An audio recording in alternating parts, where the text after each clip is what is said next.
The auction block stood weathered and stained in the center of the square, its wooden planks scarred by years of transactions that reduced human dignity to coin. Eleanor Whitmore pressed herself against the far wall of the platform, her arms wrapped tight around her trembling frame. The dress they'd given her was clean but threadbare, hanging loose on her diminished form. Her auburn hair had been brushed and pinned, though her hands shook so violently she could barely keep them still at her sides. Before we jump back in, tell us where you're tuning in from. And if this story touches you, make sure you're subscribed, because tomorrow I've saved something extra special for you below. Men gathered like vultures circling carrion, their voices carried upward in crude assessments and calculations. She kept her eyes fixed on a crack in the wooden floor, focusing on its jagged path rather than the faces that evaluated her like livestock. The fear that lived in her chest had grown so familiar it felt like a second heartbeat rapid, painful, constant. Next lot, the auctioneer called, his voice cutting through the autumn air. Young woman, healthy, good for domestic work. Wheel. Start the bidding at $50. Eleanor's breath caught. The moment had arrived that she'd dreaded for weeks, ever since the debts had mounted beyond her dead father's estate's ability to pay. The creditors had been clear, either sell herself into indenture or face the workhouse. At 19, she'd chosen what seemed the lesser evil, though now, standing exposed before this crowd of strangers, she wondered if she'd made a terrible mistake. In the back of the crowd, a figure shifted. Captain Marcus Thornfield stood apart from the other bidders, his navy uniform marking him as military even in civilian company. His left sleeve hung empty, pinned neatly at the shoulder where his arm should have been. A jagged scar ran from his temple to his jaw, and his right hand, the only one he had left, gripped a walking cane carved from dark wood. The war had taken much from him, but it was his eyes that told the deepest story.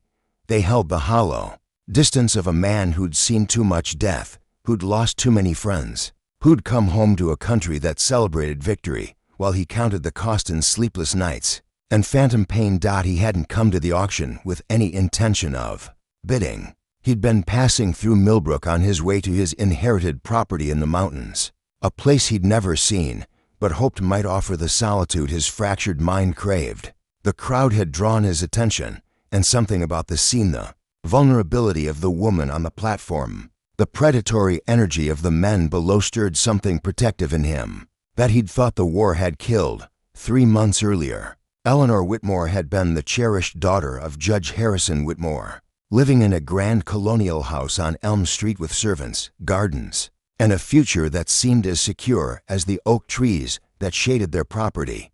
Her days were filled with piano lessons, French tutorials, and the gentle pursuits expected of a young woman of her standing. She helped her mother with charity work, attended church socials, and had even begun receiving courtship calls from respectable young men. The war had been a distant thunder then, something that affected other families in other places. Her father's position on the bench had exempted him from service, and their wealth had insulated them from the worst hardships that touched the common folk. Eleanor lived in a world of silk dresses and afternoon tea, where the greatest crisis might be a torn hem or a missed social engagement.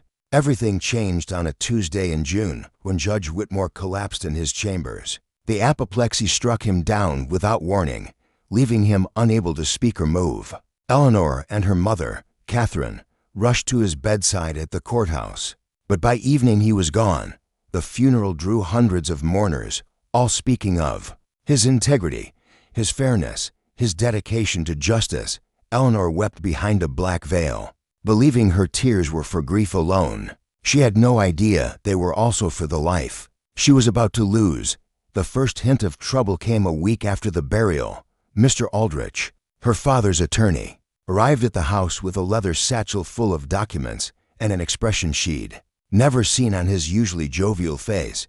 He sat in the parlor that had once hosted the town's elite, his hands folded carefully over papers that would reshape her world. "I'm afraid there are some difficulties with your father's affairs," he began, his voice gentle but strained. The judge was generous in his investments, perhaps too generous. The story unfolded like a slow nightmare. Judge Whitmore had invested heavily in railroad bonds that had become worthless when the companies collapsed. He'd loaned money to friends who'd defaulted, trusting in handshake agreements rather than legal contracts.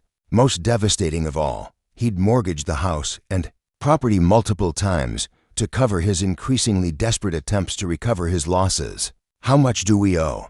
Catherine asked, her face pale but composed. Aldrich consulted his papers. "Including interest and penalties, approximately $15,000. The sum was staggering. Eleanor felt the room tilt around her. $15,000 might as well have been $15 million for all their ability to pay it. Within a month, the creditors descended. First came the bank president, polite but firm about the mortgage payments. Then the bond holders, led by a consortium of businessmen from the state capital. Finally, the individual creditors, shopkeepers, contractors, even the family doctor, all presenting IOUs signed in her father's familiar hand. The house went first, sold at auction, to pay the largest debts.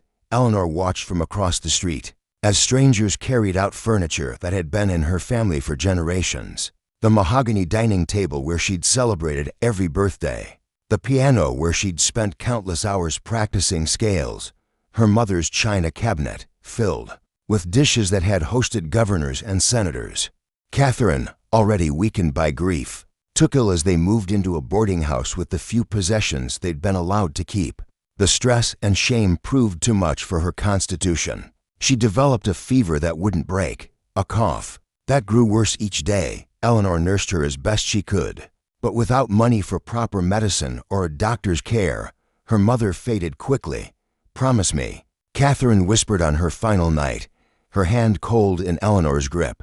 "Promise me you'll find a way to live with dignity. Your father, he meant well. Don't let his mistakes define your worth," Eleanor promised, though she had no idea how she would keep such a vow. After the funeral, a small affair attended by only a handful of former friends, the remaining creditors made their demands clear. The debts that remained were still substantial, and Eleanor's inheritance consisted of nothing but her father's obligations. She had three choices: the debtor's prison, the county workhouse, or indenture. The workhouse was a grim place where the poor labored 16 hours a day for subsistence meals and overcrowded dormitories. Disease was rampant, and few emerged with their health intact. Prison was worse, a place where debtors rotted away their remaining years in cells that saw little sunlight. Indenture, at least, offered some hope of eventual freedom. She would serve a term of years working for whoever purchased her contract, but at the end, she would be free to start anew. It was bondage, but temporary bondage. At 19, she could still have most of her life ahead of her when the term ended. The decision nearly broke her spirit. Eleanor had been raised to believe in the natural order of society, where breeding and refinement mattered, where virtue was rewarded and hard work led to prosperity. Now she faced the reality that circumstances beyond her control could strip away everything she'd believed was permanent. The weeks leading up to the auction were a special kind of torment. She stayed in a spare room above the courthouse, supervised by Mrs. Henley, the court clerk's wife, who was kind but firm about the rules. Eleanor was not allowed to leave unaccompanied. She could receive no visitors except the attorney handling her case. She was fed adequately but plainly, and given simple clothes to replace the mourning dress that had been sold to help settle her debts. Worst of all were the men, who came to inspect her potential buyers, evaluating their investment. They examined her hands for calluses, her teeth for soundness, her posture for signs of defiance or weakness. Some asked questions about her education, her skills, her experience with household tasks. Others simply stared, their eyes lingering in ways that made her skin crawl and her heart race with panic. Each encounter reinforced the lesson that her value as a human being had been reduced to her utility as a worker and her appeal as a possession. The gentle world of her upbringing had prepared her for needlepoint and conversation, not for the harsh mathematics of human commerce. The fear that took root during those inspections grew into something deeper and more persistent. Eleanor had always been shy around men, but now their presence triggered a physical reaction she couldn't control. Her hands would shake, her breathing would become shallow, and a cold sweat would break out across her skin. The few times men tried to touch her to examine her hands or check for signs of illness. She recoiled so violently that they commented on her skittish nature. Mrs. Henley tried to prepare her for what lay ahead. "You'll need to learn to control that fear," she said one evening as Eleanor sat by the window, watching the sun set over a town that no longer felt like home. "Most men don't have patience for a woman who flinches at every touch. You'll make things harder for yourself if you can't manage it." But Eleanor couldn't manage it. The fear had become part of her, woven into her nerves like a second nervous system. She understood intellectually that not all men meant her harm, but her body had decided otherwise. The mere sound of heavy footsteps in the hallway below was enough to set her heart pounding. As the auction date approached, Eleanor tried to prepare herself mentally for whatever fate awaited her. She attempted to picture scenarios where her situation might be tolerable, perhaps an elderly couple needing help with domestic work, or a family with children who needed a governess. She told herself that indenture was not slavery, that her contract would have terms and protections, that she would retain some measure of human dignity. But late at night, in the darkness of her small room, other possibilities crept into her mind. She'd heard whispers about what happened to some indentured women, especially the young and attractive ones. Men who purchased such contracts often expected services beyond domestic work. The law offered little protection for those with no money to enforce their rights, and a woman who complained too much might find her contract sold to someone even worse. The morning of the auction dawned gray and cold, with a persistent drizzle that seemed to mirror Eleanor's mood. Mrs. Henley helped her dress in the plain brown dress that had been provided, brushing her hair until it shone despite the circumstances. "Hold your head up," she advised. "Whatever happens, remember that your worth isn't determined by this day." Eleanor tried to take comfort in those words as she was led through the streets to the auction square. The town looked different from this perspective, familiar buildings and faces transformed by her changed circumstances. People she'd once known socially looked away or stared with uncomfortable curiosity. Children pointed until their mothers hushed them. Even the dogs seemed to sense something amiss, barking more aggressively than usual. Preparing and narrating this story took us a lot of time, so if you are enjoying it, subscribe to our channel. It means a lot to us. Now back to the story. The auction block itself was worse than she'd imagined. The wooden platform was stained dark with weather and wear, and the iron rings mounted at its corners told a history of human bondage. That made her stomach turn. Round the square, men gathered, with the casual air of people attending any other market day. They examined livestock in adjoining pens with the same calculating expressions. They would soon turn on her dot as she took her place on the platform. Eleanor's fear crystallized into something beyond mere nervousness. This was terror in its purest form, the absolute helplessness of being utterly at the mercy of strangers. She tried to remember her mother's final words about dignity, tried to find some core of strength that the circumstances couldn't touch. But all she could feel was the overwhelming desire to run. But there was nowhere to run to. The debts would follow her anywhere she went. The law would return her to face the consequences. Her only choice was to stand on this platform and hope that whoever purchased her contract might possess some measure of basic humanity. The auctioneer mounted the platform with practiced efficiency, his voice carrying easily across the square as he began the proceedings. Other lots went first, men whose contracts had been purchased by lumber companies and railroad crews, older women destined for domestic service. Eleanor watched each transaction with growing dread, seeing how quickly human beings could be reduced to commercial exchanges. Then her turn arrived, and the auctioneer's voice announced her availability to the crowd below.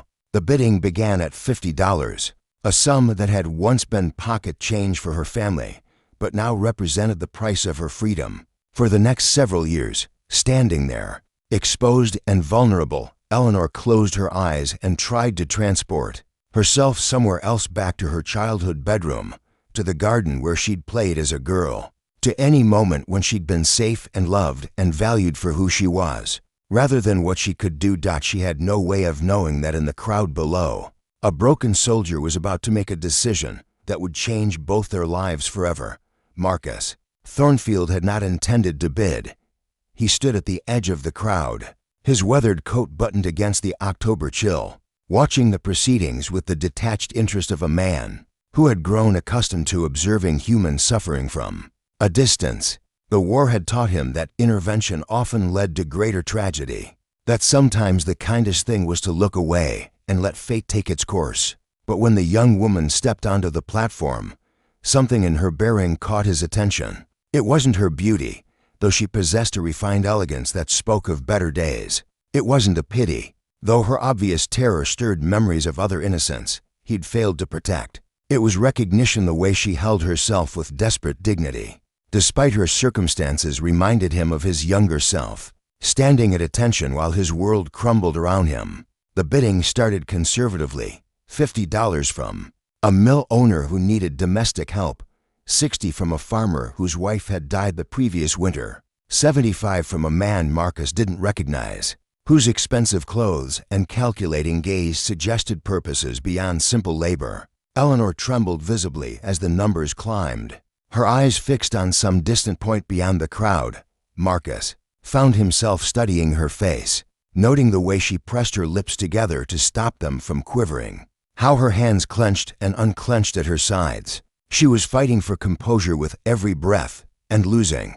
$100, called out Samuel Drexel, a plantation owner from the southern part of the county. Marcus knew Drexel by reputation, a man who went through indentured servants quickly and asked few questions about their health or welfare when their contracts ended. Several women had simply disappeared from Drexel's property over the years, their fates undocumented and uninvestigated. The crowd murmured at the substantial bid. Most indentured contracts sold for less than half that amount.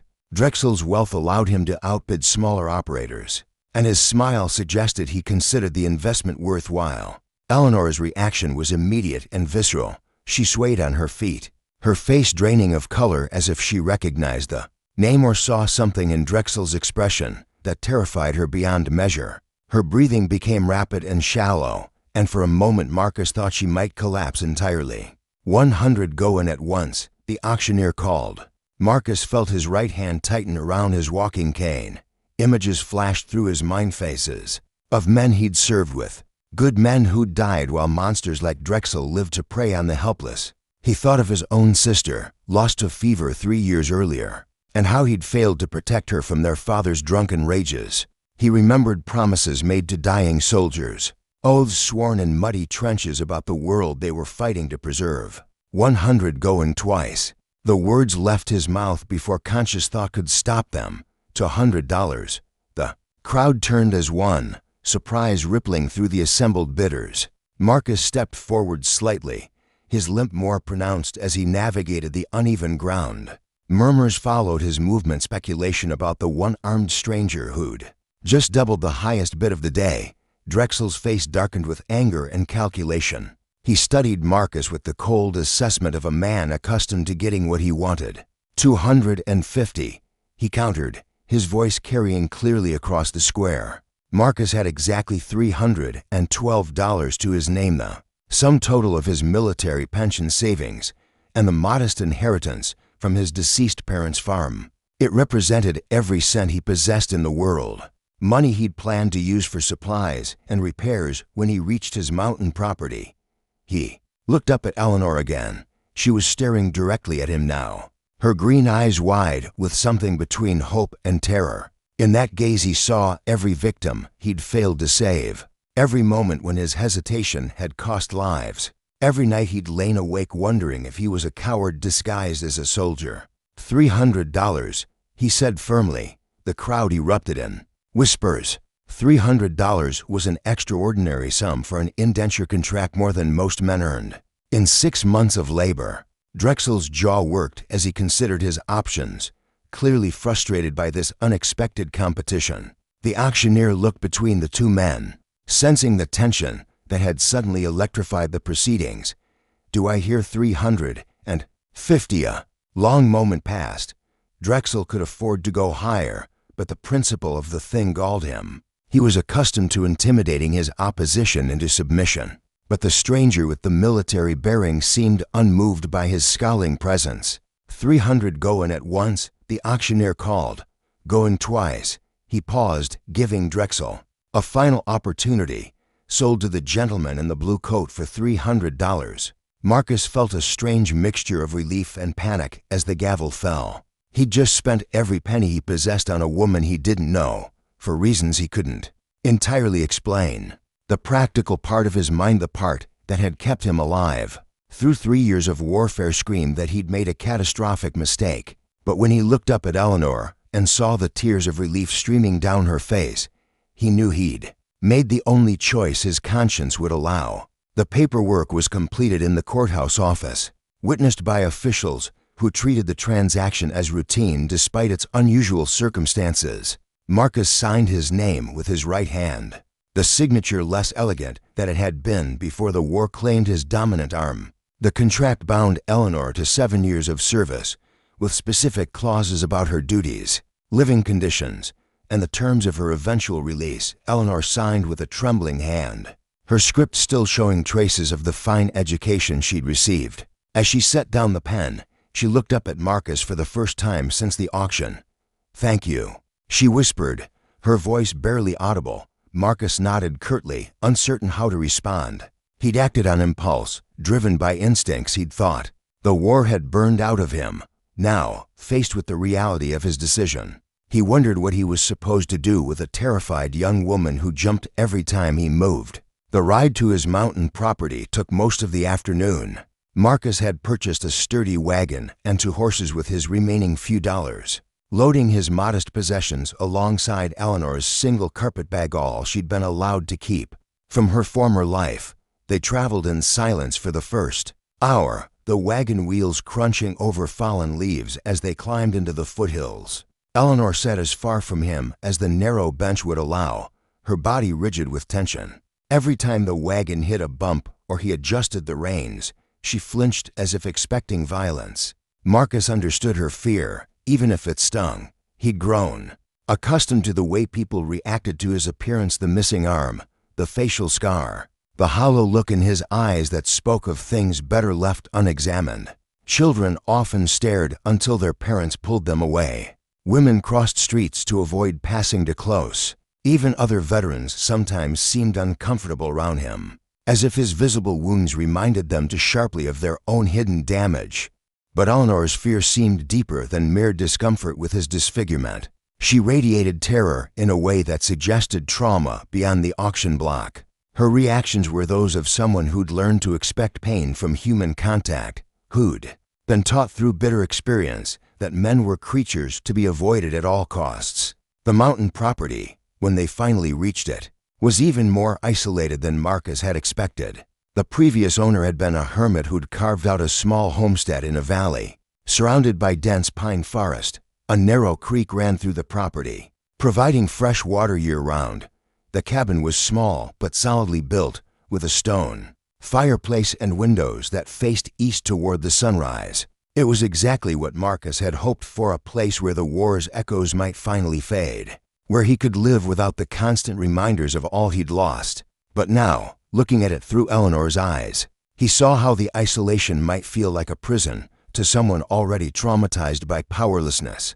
"This is it," he said unnecessarily as they pulled up beside the cabin.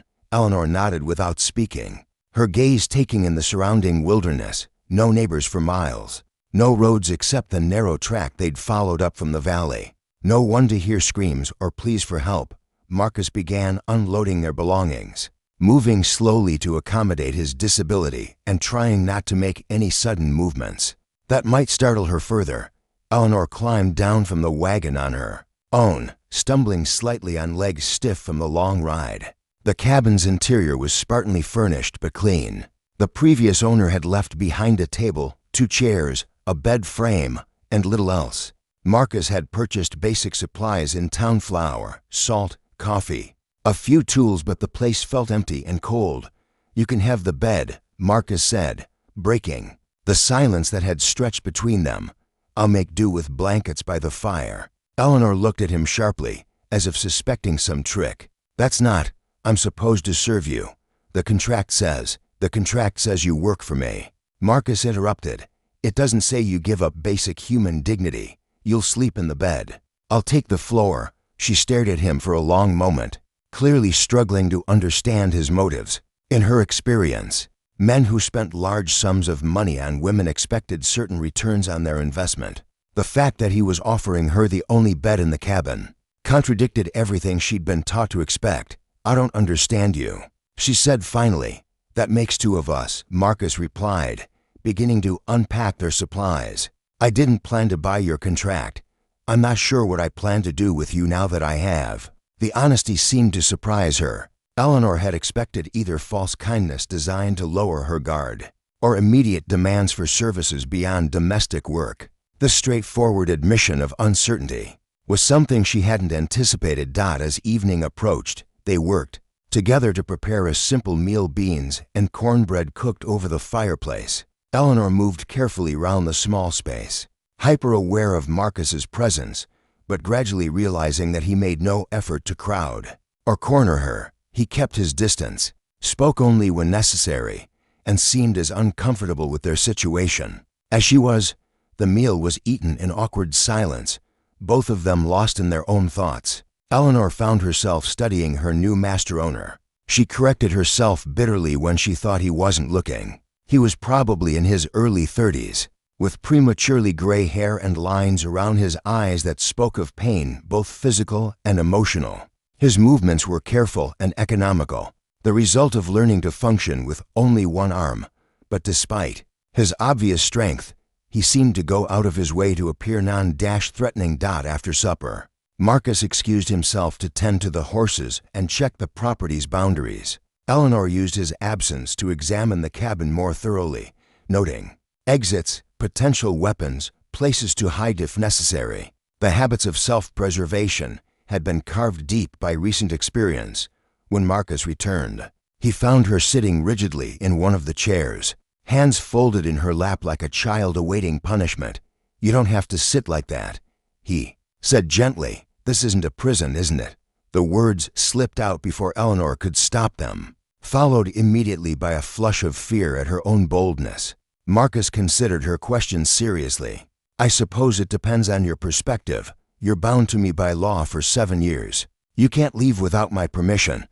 But within those constraints, he paused, choosing his words carefully. "I've seen real prisons. I've seen what happens when men decide other human beings are property to be used. I won't be that kind of master." "What kind will you be?" The question hung in the air between them. Marcus realized he had no answer because he'd never imagined himself in this position. He'd purchased her contract on impulse, driven by instinct rather than plan. Now he had to figure out how to live with the consequences of that decision. "I don't know," he admitted, "but I suppose we'll figure it out together." That night, Eleanor lay awake in the unfamiliar bed, listening to Marcus move quietly around the cabin as he prepared to sleep on the floor. True to his word, he'd given her the bedroom and taken blankets to spread beside the dying fire. She could hear him settling down, the soft sounds of someone trying to find comfort on hardwood. For the first time in months, Eleanor felt something other than pure terror. Not safety, that was too much to hope for yet, but perhaps the possibility that her situation might not be the unending nightmare she'd imagined. Marcus Thornfield was an enigma, a man who'd spent his last dollar to purchase her freedom from someone worse, who offered her his bed and asked for nothing in return. But Eleanor had learned not to trust kindness. In her experience, men's generosity always came with a price, and that price was usually extracted when women were most vulnerable. She would remain watchful, ready to fight or flee at the first sign that his apparent decency was merely a more sophisticated form of predation. Outside, the mountain wind moaned through the pines, and somewhere in the distance a wolf howled its loneliness to the stars. Eleanor pulled the blankets tighter around herself and tried not to think about how completely isolated they were. How far from any help should Marcus's intentions prove different from his words? But exhaustion eventually claimed her, and she slept fitfully, dreaming of auction blocks and faceless men who reached for her with grasping hands. She woke several times throughout the night, heart pounding, only to remember where she was and why. Each time, she heard Marcus's steady breathing from the main room and felt her terror ease slightly. He hadn't tried to enter her room. He hadn't demanded payment for his protection. He had simply kept his word and let her sleep undisturbed. was such a small thing, but to Eleanor it felt like a miracle. Dawn broke gray and cold over the mountain valley, filtering through pine needles and casting long shadows across the frost-covered ground. Eleanor woke to the sound of wood being chopped steady, rhythmic strikes that echoed off the surrounding hills. She lay still for several minutes, disoriented by the unfamiliar surroundings and the strange absence of immediate fear. Through the small window beside the bed, she could see Marcus working near the woodshed, his single arm wielding the axe with practiced efficiency. He'd developed a technique that compensated for his missing limb, using his body weight and momentum to drive the blade through seasoned oak logs. Sweat darkened his shirt despite the morning chill, and his breath formed small clouds in the crisp air. Eleanor dressed quickly in one of the two plain dresses she'd been allowed to keep, then ventured into the main room of the cabin. A fire crackled in the stone hearth, and she could smell coffee brewing in a pot suspended over the flames. On the table sat a plate of biscuits, still warm, alongside a jar of honey and a pat of butter wrapped in cloth. She stood uncertainly in the doorway, unsure of the protocols in this strange new life. Was she expected to serve him breakfast, clean the cabin, wait for instructions? The contract she'd signed was specific about her obligations: domestic work, assistance with farm labor, general maintenance of the household, but Marcus had given her no directions about how to fulfill these duties. The sound of chopping stopped, and moments later Marcus entered through the back door, carrying an armload of split logs. He nodded to Eleanor politely, as if she were a guest rather than an indentured servant. "Coffee's ready," he said, setting the wood beside the fireplace. "Help yourself to breakfast. I hope biscuits are acceptable. I'm not much of a cook." Eleanor watched him wash his hand and forearm in a basin of water, noting how he'd learned to manage daily tasks that required two hands. His movements were efficient but not graceful. Speaking of adaptation born from necessity rather than choice, "What would you like me to do?" she asked, her voice barely above a whisper. Marcus dried his hand on a towel and turned to face her. "Whatever you're comfortable with. The cabin could use a woman's touch. It's been bachelor quarters for too long. There's mending that needs doing, meals to prepare, but nothing that can't wait if you need time to adjust." The kindness in his tone was almost harder to bear than cruelty would have been. Eleanor had steeled herself for demands, for the assertion of power that she'd assumed would come with ownership of her contract. This gentle consideration was so far outside her expectations that she didn't know how to respond. "I should work," she said finally. "That's what I'm here for." "You're here because I made an impulse decision at an auction," Marcus replied with dry honesty. "Neither of us knows exactly what that means yet." Over the following days, they fell into an awkward routine. Eleanor took charge of cooking and cleaning, tasks that gave her hands something to do while her mind struggled to process her new circumstances. Marcus worked on winterizing the cabin, chinking gaps between logs, repairing the roof, splitting enough firewood to last through the cold months ahead. They spoke little, but Eleanor began to observe patterns in his behavior that gradually eased her constant vigilance. Marcus rose before dawn and worked until exhaustion forced him to rest.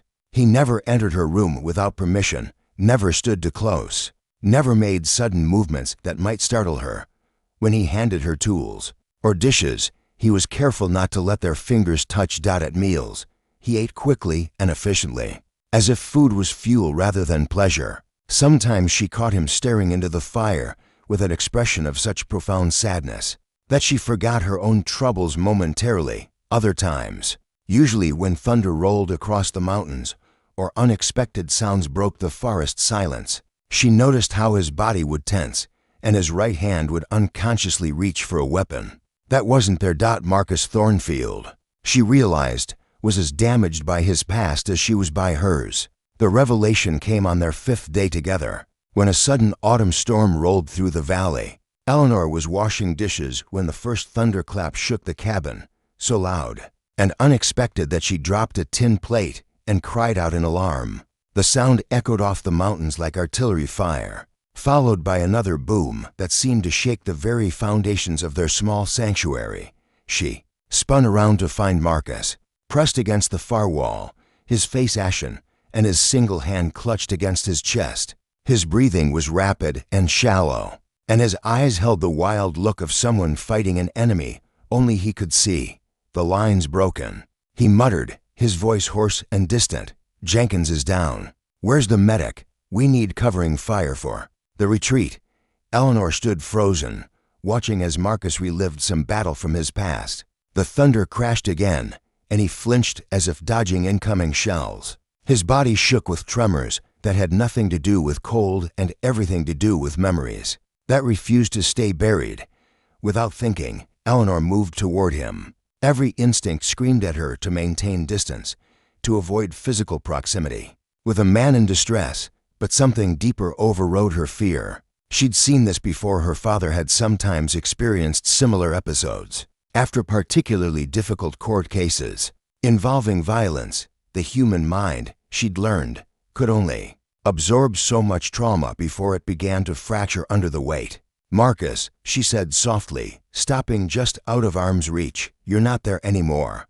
You're here. In the cabin. The war is over." He didn't seem to hear her. Rain began pelting the roof and windows, adding to the cacophony that was transporting him back to some nightmare battlefield. His breathing grew more labored, and Eleanor realized he was on the verge of complete collapse.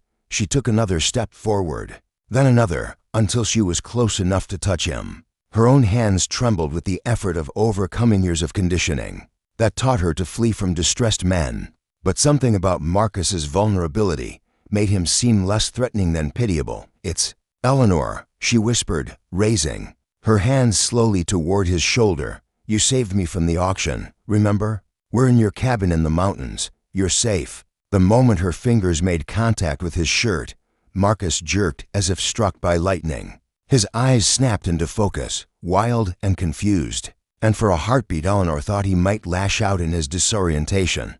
She braced herself to flee, every muscle coiled for flight, but instead of violence, Marcus simply crumpled. The strength seemed to drain out of him all at once, and he slid down the wall until he was sitting on the floor, with his knees drawn up and his head buried in his hand. Great shuddering breaths racked his frame as he fought to separate the past from present. Eleanor knelt beside him, her fear overwhelmed by an unexpected surge of compassion. This broken man had spent his last dollar to save her from a fate worse than death, and now she was witnessing the cost of his own survival. The war had taken his arm, scarred his face, and left invisible wounds that might never fully heal. "I'm sorry," Marcus gasped between ragged breaths. "I thought I was getting better." The episodes were becoming less frequent. "Don't apologize," Eleanor said, surprising herself with the firmness in her voice. "You have nothing to be ashamed of." They sat together on the floor as the storm raged outside. To broken people finding solace in shared understanding, Eleanor's hand remained on Marcus's shoulder, and for the first time since her father's death, physical contact with a man didn't trigger panic. Instead, she felt a strange sense of purpose, as if her own suffering had prepared her to recognize and ease similar pain in others. "What happened to you over there?" she asked when his breathing had steadied. Marcus was quiet for so long that she thought he wouldn't answer. When he finally spoke, his voice was barely audible over the rain. 3 years of hell," he said simply. 3 years of watching good men die for causes that made less sense with each passing day. "I was a captain in the infantry responsible for keeping boys alive who should have been home helping with harvests or courting sweethearts." He shifted slightly, his shoulder pressing against her hand in a way that suggested he drew comfort from the contact. "The arm happened at Gettysburg. Grape shot from a Confederate cannon. I was lucky most of my company wasn't so fortunate. Spent 6 months in a field hospital learning to write with my left hand, and pretending the phantom pain wasn't driving me mad." Eleanor listened without judgment, recognizing the need to speak that came after years of enforced silence. She understood the weight of carrying burdens alone, the way trauma could isolate a person even in crowded rooms. "They sent me home with a pension and a medal," Marcus continued bitterly. "Told me I was a hero for surviving while better men died. But heroes don't wake up screaming from nightmares. Heroes don't flinch at loud noises or see enemies in every shadow." "Heroes," Eleanor said quietly, are probably just people who were broken in ways that others can't see. Marcus looked at her then, really looked, and Eleanor saw recognition dawning in his eyes. He was beginning to understand that her terror of men wasn't simply modesty or social conditioning. It was the mark left by her own battles with forces beyond her control. "What happened to you?" he asked, echoing her earlier question. Eleanor felt her throat tighten. She'd never spoken of it to anyone, partly from shame and partly because no one had ever asked with genuine concern rather than prurient curiosity. But sitting here in the storm's fury, with this damaged man who'd shown her unexpected kindness, the words seemed to find their own way out. "My father's business partner," she said, her voice so low that Marcus had to lean closer to hear. "Richard Caldwell. He came to the house after father's funeral, supposedly to discuss the estate. Mother was indisposed with grief." She paused, gathering courage to continue. "He said the debts were worse than we knew, that there might be ways to reduce them if I was cooperative. When I refused, he became insistent." Marcus's jaw clenched, but he said nothing, allowing her to continue at her own pace. "He didn't. That is, I managed to get away before." Eleanor struggled with words that seemed inadequate to convey the terror and violation of that encounter. "But he made it clear that my refusal was only a temporary setback, that he would find other opportunities, other ways to collect what he considered his due." "Is he why you're so afraid?" Marcus asked gently. Eleanor nodded, tears she'd been holding back for months finally spilling over. After that, every man seemed dangerous. Even kind gestures felt like traps. When the auction was announced, I knew men like Caldwell would see it as their chance to own what they'd been denied. Marcus was silent for a long moment, processing the parallels between their experiences. Both had been betrayed by institutions they'd trusted, she by the legal system that had reduced her to property, he by a military that had sent him to fight in conflicts that served others' interests. Both carried scars that went deeper than flesh. "Caldwell," Marcus said finally, his voice carrying a dangerous edge. "Is he still in Millbrook?" "I don't know. I hope to never see him again." "You won't," Marcus promised, and something in his tone made Eleanor believe him completely. The storm gradually moved on, leaving behind the clean smell of rain-washed earth and the drip of water from pine boughs. Marcus rose slowly, offering Eleanor his hand to help her up. She hesitated only briefly before taking it, allowing him to pull her to her feet. "Thank you," he said simply. "For what?" "For staying. For not running when the memories took over. Most people can't handle seeing someone break apart like that." Eleanor considered this. Most people haven't broken themselves. That evening, they shared their first real conversation over dinner. Marcus told her about his childhood on a farm in Pennsylvania, about the sister who died while he was away at war, about the guilt that gnawed at him for surviving when so many others hadn't. Eleanor spoke of her privileged upbringing, her parents' love, the shock of discovering how quickly security could vanish. They discovered shared interests. Both loved books, though Eleanor's education had been more formal while Marcus was largely self-taught. Both appreciated music, though neither had access to instruments in their current circumstances. Both had been shaped by loss in ways that made them wary of hoping for better days. As the fire died down to glowing embers, Marcus made a confession that surprised them both. "I bought your contract because I recognized something in your eyes," he said, staring into the flames.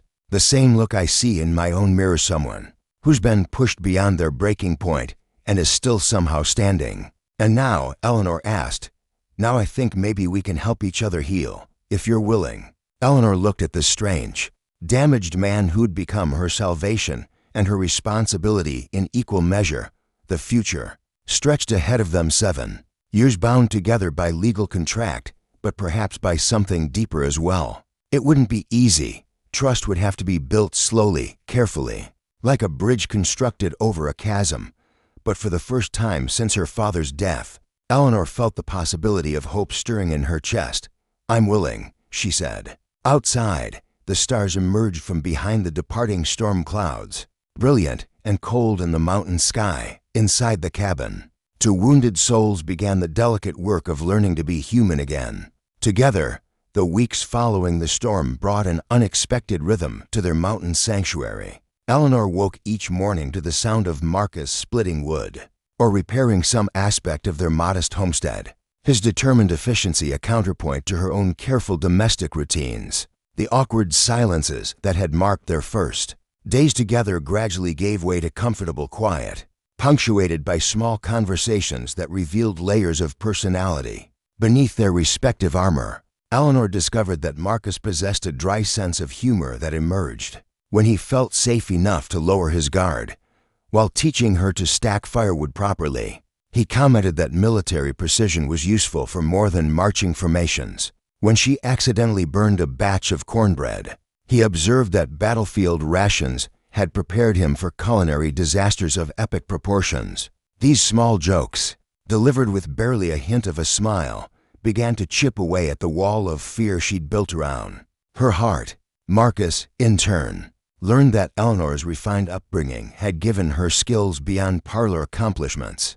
She could read Latin and French, calculate complex figures in her head, and possessed an intuitive understanding of human nature that came from years of observing social dynamics at her father's dinner parties. More importantly, she had an innate kindness that even trauma couldn't completely suppress, evident in the way she left warm biscuits where he would find them after particularly difficult days, or how she mended his shirts without being asked.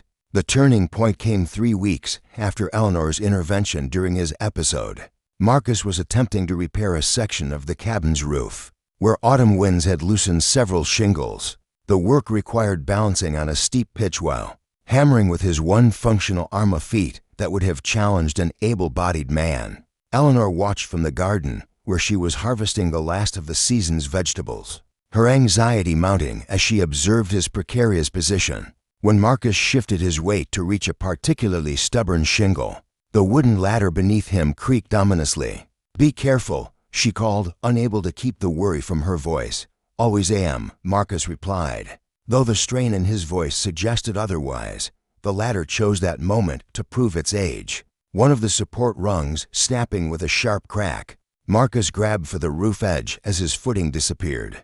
Managing to catch himself but dropping his hammer in the process, he hung there for a moment, his single arm bearing his full weight, while his feet scrambled for purchase against the cabin's log walls. Eleanor dropped her basket and ran toward the house without conscious thought. "Hold on." She positioned herself beneath him, reaching up as if she could somehow cushion his fall should he lose his grip. The position put her directly under a man whose strength was failing, a scenario that would have triggered paralyzing panic just weeks earlier. But her concern for Marcus's safety overrode every self-protective instinct. "The ladder." Marcus grunted, his arm trembling with the effort of supporting his weight. "Can you?" Eleanor quickly assessed the situation. The broken rung had caused the ladder to slide sideways, but it was still basically sound. Working with desperate efficiency, she repositioned it against the wall and braced it with her own body weight. "Try now," she urged. Marcus managed to get his feet back on the ladder, then descended slowly while Eleanor held it steady. When he reached the ground, they both stood breathing heavily from adrenaline and relief. "Thank you," Marcus said, studying her face with something approaching wonder. "That was." "You didn't hesitate." Eleanor realized he was right. For the first time since Caldwell's assault, she had responded to a man's distress with pure instinct rather than fear. The discovery left her feeling both proud and slightly dizzy. "You were in danger," she said simply. Nothing else mattered. Something shifted between them in that moment, a recognition that their mutual protection had become instinctive rather than calculated. They were no longer simply master and servant bound by legal contract, but to people who genuinely cared about each other's welfare. The next morning, Eleanor surprised Marcus by announcing her intention to learn more practical skills. "If we're going to survive the winter up here, I need to be more useful than just cooking and mending." Marcus raised an eyebrow. "You're already plenty useful. I mean really useful. Show me how to split kindling properly. Teach me to preserve meat and vegetables for storage. I want to learn everything necessary to maintain this place." What followed were days of intensive education as Marcus patiently taught Eleanor the 100 small skills required for mountain living. She learned to swing an axe with precision, to recognize which wild plants were edible, to read weather signs in cloud formations and wind patterns. Her hands, once soft and carefully tended, developed calluses and small scars, badges of competence that she wore with surprising pride. Marcus proved to be a patient teacher, breaking down complex tasks into manageable steps and never showing frustration. When Eleanor struggled with particularly challenging skills, his military background had taught him the value of thorough preparation, and he applied the same methodical approach to her education. Consistency matters more than strength, he explained while showing her proper axe technique. Let the weight of the blade do the work. Your job is just to guide it accurately. Eleanor practiced until her shoulders ached, determined to master each skill he demonstrated. There was something deeply satisfying about learning to provide for herself in ways that didn't depend on others' charity or protection. Each new competency felt like reclaiming a piece of the independence that circumstance had stolen. Their evenings began to include longer conversations as the barriers between them continued to dissolve. Marcus spoke more freely about his war experiences, not the traumatic memories that triggered his episodes, but the small details that revealed character. He described fellow soldiers who'd become surrogate brothers, acts of courage that had nothing to do with official recognition, moments of unexpected beauty discovered amid destruction. Eleanor shared memories of her privileged childhood, but also her observations about the social inequalities she'd witnessed even then. Her father's position had given her insight into how justice was administered differently depending on one's social standing, lessons that now seemed prophetic given her own fall from grace. I used to think the law was impartial, she confessed one evening as they sat before the fire. Father always spoke of justice as if it were a force of nature, inevitable and fair. I didn't understand how much it depended on who was doing the judging. War teaches similar lessons, Marcus replied. The officers who made the worst decisions were usually the ones who survived to get promoted. Merit and reward don't always align the way we're taught they should. These philosophical discussions revealed intellectual compatibility that surprised them both. Despite their different backgrounds, they shared similar values about fairness, dignity, and the importance of protecting those who couldn't protect themselves. Their evening talks became something Eleanor looked forward to with an anticipation that had nothing to do with obligation and everything to do with genuine enjoyment. As November approached and the first snows dusted the mountain peaks, their domestic partnership took on new dimensions. Eleanor had become genuinely skilled at the practical aspects of mountain living, while Marcus had learned to appreciate having someone who cared whether he came home safely from his daily labors. The emotional walls that had kept them isolated, even while sharing the same space, continued to crumble. The breakthrough came during a particularly difficult day when Marcus received a letter from his former commanding officer. The envelope had been forwarded through several addresses before reaching their remote location, and its contents proved devastating. Eleanor found him sitting at the kitchen table that evening, staring at the letter with an expression of profound grief. The paper shook slightly in his hand, and she could see that whatever news it contained had reopened old wounds. Marcus, she asked gently, what's happened? He looked up at her with eyes that held the same hollow devastation she'd seen during his storm-triggered episode. Tommy Peterson, he said, his voice barely above a whisper. Kid from my company. 19 years old when I knew him, barely old enough to shave. He made it through the whole war without a scratch. Marcus paused, swallowing hard before continuing. He's dead. Took his own life last month. The letter says he'd been struggling since coming home, but his family didn't understand. They thought the war was over, so his troubles should be over too. Eleanor's heart ached for both the young soldier she'd never met and the man sitting before her, who was clearly drowning in survivor's guilt. She recognized the self-blame in Marcus's expression, the terrible arithmetic of wondering why he was still breathing when others had given up the fight. Without hesitation, she moved to stand behind his chair and placed both hands on his shoulders. The gesture was intimate in a way that would have been impossible for her just weeks earlier, but it felt as natural as breathing. It's not your fault, she said firmly. You couldn't have saved him. I was his captain, Marcus replied, his voice breaking. I was supposed to bring them all home safely. I failed. You brought yourself home. That has to count for something." Marcus leaned back into her touch, allowing himself to accept comfort in a way that spoke of deep trust. "Some days I wonder if it was worth it. Coming back broken when good. Men like Tommy didn't make it at all." Eleanor felt tears stinging her eyes as she recognized the depth of his pain. This was why he'd isolated himself on a mountain, not just to escape the world's noise, but to punish himself for surviving when others hadn't. The realization made her understand her own role in his life more clearly. She wasn't just a woman he'd rescued. She was his path back to believing that life could have meaning beyond mere survival. "Tommy's death isn't proof that survival is meaningless," she said. Her voice steadied despite her tears. "It's proof that the war's damage goes deeper than anyone wants to acknowledge, but choosing to live really live. Not just exist. That's how you honor the ones who can't." Marcus was quiet for a long time, processing her words. Finally, he reached up to cover one of her hands with his own.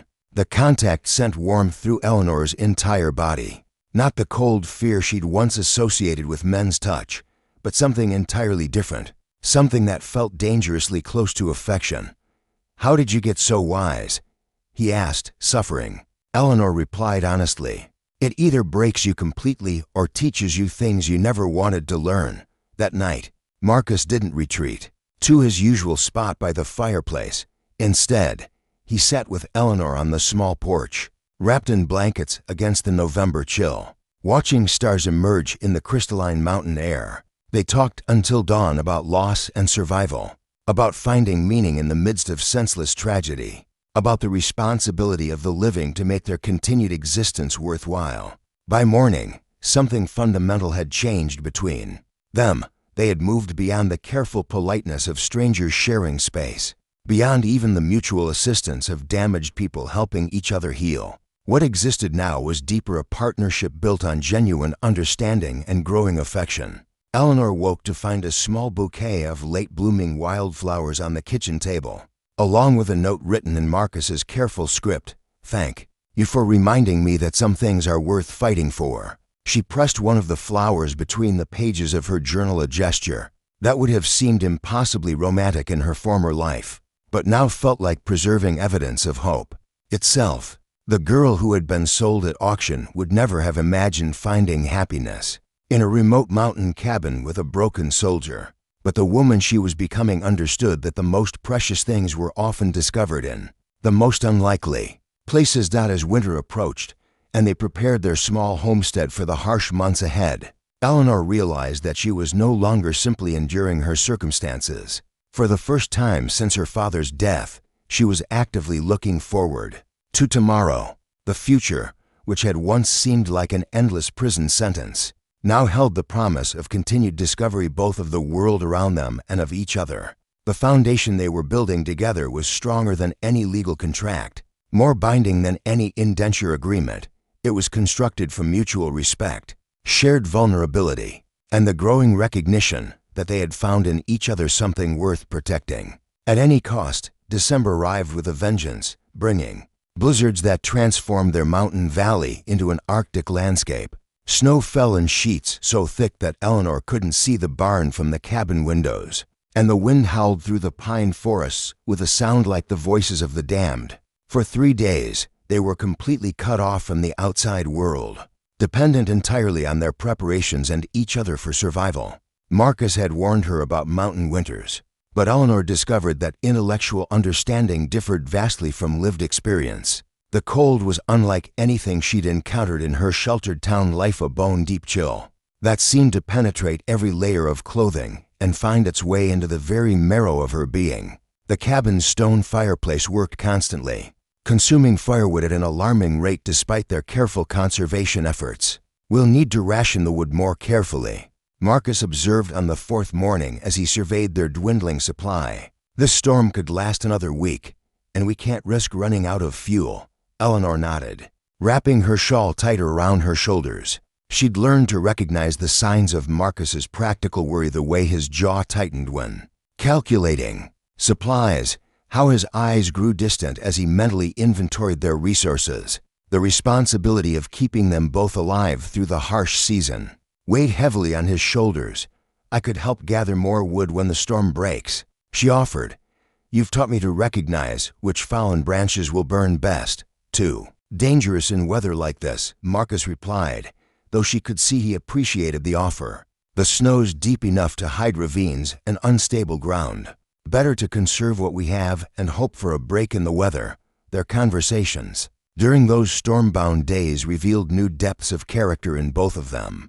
Eleanor discovered that Marcus possessed an extensive knowledge of literature, acquired through years of reading by campfire light during the war. He could quote Emerson and Thoreau from memory, and his observations about human nature were colored by experiences that few scholars ever encountered. Walden was popular among the officers, he told her one evening as they sat close to the fire, sharing warmth and watching snow accumulate on the windowsills. The idea of simple living appealed to men who'd seen civilization's complexities lead to mass slaughter, though I suspect Thoreau never had to split kindling with one arm or preserve meat without proper salt. Eleanor found herself actually laughing for the first time in months. The sound surprised her so much that she covered her mouth with her hand, as if the expression of joy were somehow inappropriate given their circumstances. "Don't hide it," Marcus said gently. "Laughter is precious up here. We'll need all we can find to get through the winter." The intimacy of their shared confinement began to affect Eleanor in ways she hadn't anticipated. Watching Marcus move around their small living space, she found herself noticing details that had escaped her attention before.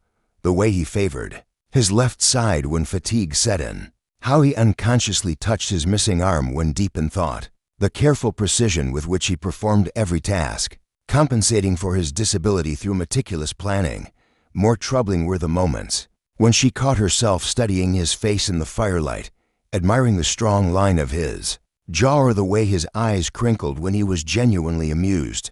These observations came with uncomfortable realizations about her growing emotions that went far beyond gratitude or even friendship. The crisis that tested their newfound stability arrived with the storm's end, as the clouds finally cleared and brilliant sunshine illuminated a world transformed by snow. They heard an unexpected sound from outside, human voices calling across the valley. Marcus grabbed his rifle and moved to the window, his military instincts immediately alert. "3 men on horseback," he reported, his voice tense, "coming up the main trail." Eleanor felt her blood turn to ice as she recognized the implications. No one traveled mountain trails in winter weather for casual visits.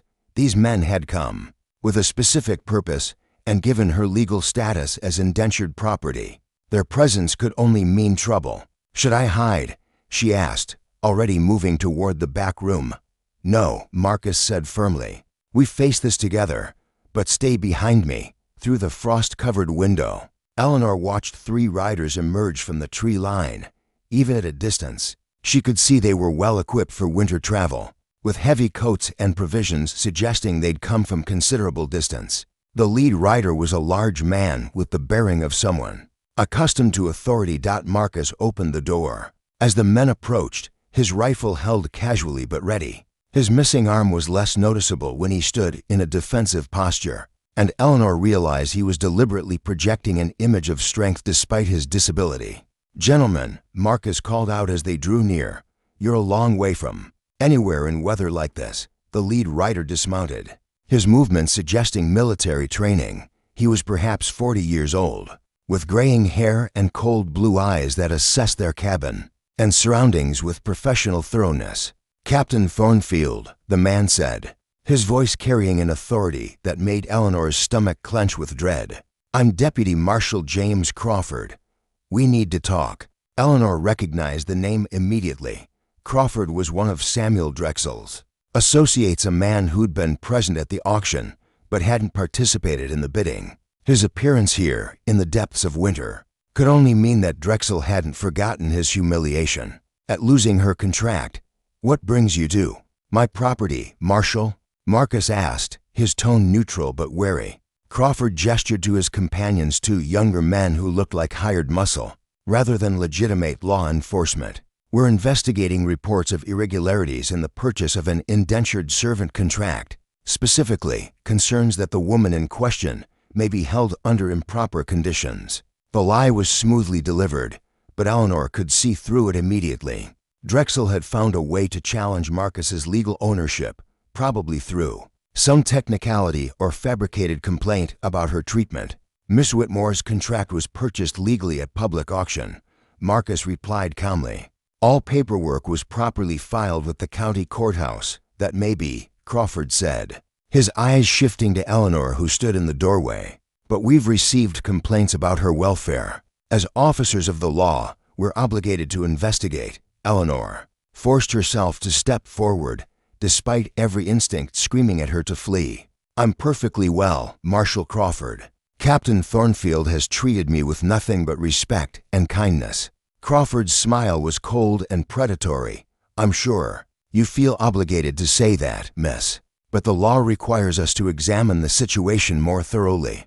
We'll need to inspect the premises and interview you privately to ensure you're not under any coercion. The real purpose of their visit was now clear. Crawford intended to manufacture evidence of mistreatment that would void Marcus's contract and return Eleanor to the auction block where Drexel would undoubtedly be the only bidder. The isolation that had protected them from outside interference was now working against them. No witnesses, no neighbors to verify their account of events. You have no jurisdiction here, Marcus said, his voice taking on a dangerous edge. This is private property, and you've presented no warrant. Federal marshals don't need warrants for welfare investigations involving indentured servants. Crawford replied smoothly. The woman is still technically property of the state until her contract is fulfilled. We have authority to ensure she's not being abused. Eleanor could see Marcus calculating odds and options. 3 armed men against one with a disability. No immediate help available.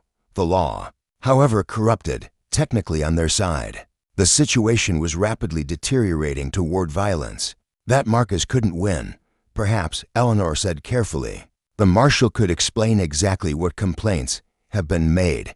If there are specific concerns, we should address them directly. Crawford's attention shifted to her, and Eleanor saw the predatory interest that confirmed her worst fears. Reports suggest you've been forced into inmate services beyond the terms of your contract, that you're being held in conditions tantamount to sexual slavery. The accusation hung in the winter air like a physical blow. Eleanor felt her face burn with shame and anger at the implication, while Marcus's grip tightened on his rifle. That's a lie, Eleanor said firmly, surprising herself with the strength in her voice. Captain Thornfield has never touched me inappropriately or demanded anything beyond domestic work. He gave me his own bed while sleeping on the floor. For heaven's sake, coerced testimony, Crawford said dismissively. Victims of abuse often defend their captors out of fear. We'll need to conduct a proper medical examination to verify your claims. The threat was unmistakable. Eleanor realized that Crawford intended to assault her under the guise of official examination, creating the very evidence of abuse he claimed to be investigating. The corrupt lawman had counted on their isolation and Marcus's disability to make resistance impossible, but he had underestimated both of them. Marshal, Marcus said, his voice dropping to the quiet tone Eleanor had learned indicated extreme danger. I'm going to give you one chance to leave my property peacefully. Take your men and ride back where you came from. Crawford laughed, a sound devoid of humor. You're in no position to make threats, Captain. You're outnumbered and outgunned. Stand aside and let us do our job. What happened next unfolded with the brutal efficiency of Marcus's military training. As Crawford reached for his sidearm, Marcus moved with speed that belied his disability. The rifle barrel swept up and across, catching the marshal in the temple, with enough force to drop him unconscious into the snow. The 2 younger men scrambled for their weapons, but Marcus had already worked the rifle's action and swung toward the nearest target. I wouldn't, he advised calmly, the muzzle steady despite his single-handed grip. Eleanor, meanwhile, had grabbed the shotgun from inside the cabin. Her aim was less practiced than Marcus's, but at close range, skill mattered less than determination. Drop your weapons, she ordered, her voice shaking but resolved. The standoff lasted perhaps 30 seconds before the younger men recognized they were beaten. They dismounted slowly, hands raised, weapons falling into the snow. Smart choice. Marcus observed, "Now collect your boss and get off my land. If I see any of you again, I'll assume you're here to do harm and act accordingly." As the three men retreated, Crawford conscious but clearly concussed, Eleanor felt a mixture of triumph and terror. They had won this confrontation, but at the cost of making powerful enemies. Drexel wouldn't abandon his pursuit simply because his first attempt had failed. "They'll be back," Eleanor said as the riders disappeared into the forest. "Probably," Marcus agreed, "but next time we'll be ready." That night, as they reinforced the cabin's defenses and planned for future attacks, Eleanor realized that their relationship had crossed another threshold. They were no longer simply two damaged people helping each other heal. They were partners, in the truest sense, willing to fight and die for each other's protection. The challenges ahead would test them in ways they couldn't yet imagine. But Eleanor no longer faced them alone. Whatever came next, they would meet it together, united by bonds stronger than law or circumstance. The woman who had once cowered at men's voices had found the strength to hold a gun on corrupt law. Men, the broken soldier who had retreated from the world, had discovered something worth defending. Winter might be long and their enemies determined, but Eleanor had learned something crucial about herself and Marcus. They were far more resilient together than either had ever been alone, and that knowledge would prove essential for the battles yet to come. February brought an early thaw that turned the mountain trails from impassable barriers into treacherous paths of mud and melting snow. Marcus had been expecting retaliation since Crawford's humiliating retreat, but the assault came from an unexpected direction through the legal system. Rather than direct violence, the official papers arrived with a legitimate federal marshal named William Hayes, a gray-haired man whose weathered face spoke of decades spent enforcing law on the frontier. Unlike Crawford, Hayes carried himself with the quiet dignity of someone who took his oath seriously. But the documents he presented were no less devastating for their legal authenticity. "Captain Thornfield," Hayes said as he dismounted in their yard, his tone respectful but firm, "I'm here on orders from the federal district court regarding the indentured servant contract of one Eleanor Whitmore." Eleanor felt her stomach drop as she watched from the cabin doorway. The elaborate legal language on the papers Hayes extended meant nothing to her untrained eye, but Marcus's expression as he read them told her everything she needed to know. "Petition for contract nullification," Marcus read aloud, his voice tight with controlled anger. "Filed by Samuel Drexel on grounds of irregular purchase circumstances and alleged contract violations." He looked up at Hayes. "This is fabricated." "Nonsense. Maybe so," Hayes replied diplomatically, "but it's been filed properly with the court, and I'm bound to serve it. You have 30 days to respond with counter-documentation, or the contract will be voided and Miss Whitmore returned to state custody for re-auction." Eleanor stepped forward, her heart pounding with familiar terror but her voice steady. "Marshal Hayes, I can testify that Captain Thornfield has never violated any terms of my contract. I've been treated with complete respect and provided with proper food, shelter, and working conditions." Hayes nodded sympathetically. "I'm sure that's true, miss, but the law's the law, and Mr. Drexel has powerful friends who insist these procedures be followed. The court will require more than testimony to dismiss his petition." As Hayes rode away, leaving them with the legal papers that threatened to destroy everything they'd built together, Eleanor and Marcus sat at their kitchen table in stunned silence. The contract that had once seemed like a prison sentence now represented the only legal protection keeping her from a far worse fate. 30 days, Marcus said finally, his voice hollow.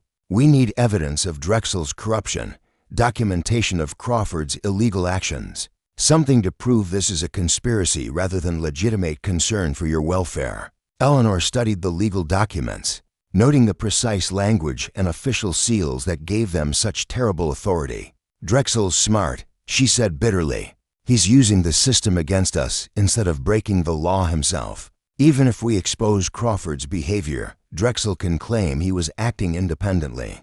The next 2 weeks became a desperate race against time as Marcus used his remaining contacts to gather information about Drexel's activities. Letters were dispatched to former military colleagues, Inquiries made through channels that still remembered his wartime service. But rural isolation worked against them. Communication was slow, and legal proceedings moved faster than their ability to mount an effective defense. Eleanor threw herself into documenting every aspect of her treatment under Marcus's contract, creating detailed records of her daily activities, living conditions, and the skills she'd acquired. She wrote lengthy testimonials about Marcus's character, his respectful behavior, and the genuine care he'd shown for her welfare. But even as she worked, she knew that Drexel's wealth and connections would outweigh any evidence they could assemble. The breaking point came on a gray morning in early March, when Eleanor woke to find Marcus sitting by the cold fireplace, staring at a letter that had arrived during the night. His face was ashen, and his hand trembled slightly as he held the paper. "What is it?" Eleanor asked. Though she dreaded the answer, "Richard Caldwell," Marcus said, his voice barely above a whisper. "Drexel's found him." Caldwell signed an affidavit, stating that you offered yourself to him in exchange for debt forgiveness, that your current situation is merely a continuation of established patterns of immoral behavior. Eleanor felt the room tilt around her as the full scope of Drexel's strategy became clear. He hadn't just attacked Marcus's legal ownership, he'd systematically destroyed her character and credibility. Caldwell's lies, presented under oath, would make any defense she offered appear self-serving and dishonest. "It's not true," she whispered, though she knew the truth mattered little against legally sworn testimony. "I know," Marcus said fiercely, "but proving it is another matter entirely. Caldwell's a respected businessman with no apparent motive to lie, while you're an indentured servant with obvious reasons to fabricate stories about your past." Eleanor sank into the chair across from him, feeling the weight of inevitable defeat. "He's going to win, isn't he? Drexel's going to get exactly what he wanted." Marcus was quiet for a long moment, his fingers drumming against the table in a rhythm Eleanor had learned indicated intense thought. When he finally spoke, his voice carried a dangerous edge that reminded her of the soldier he'd once been. "There might be another way," he said slowly. "Something Drexel won't expect, because it goes against every assumption he's made about us." "What do you mean?" Marcus stood and began pacing the small cabin, his limp more pronounced as his agitation grew. "Drexel's entire strategy depends on your legal status as indentured property. But there's one way to change that status immediately, permanently, and in a manner that no court can overturn." Eleanor stared at him, not daring to hope she understood his implication. "Marcus, marriage," he said, turning to face her directly. "If we marry, your contract becomes null and void automatically. You'd be my wife, not my servant, and no court in the country would separate a legally married couple based on Drexel's accusations, the proposal if it could be called, that hung between them like a bridge spanning an impossible chasm." Eleanor felt her heart racing as she considered the implications. Marriage to Marcus would indeed solve their immediate legal problems, but it would also bind them together in ways that went far beyond their current arrangement. "You don't have to do this," she said quietly.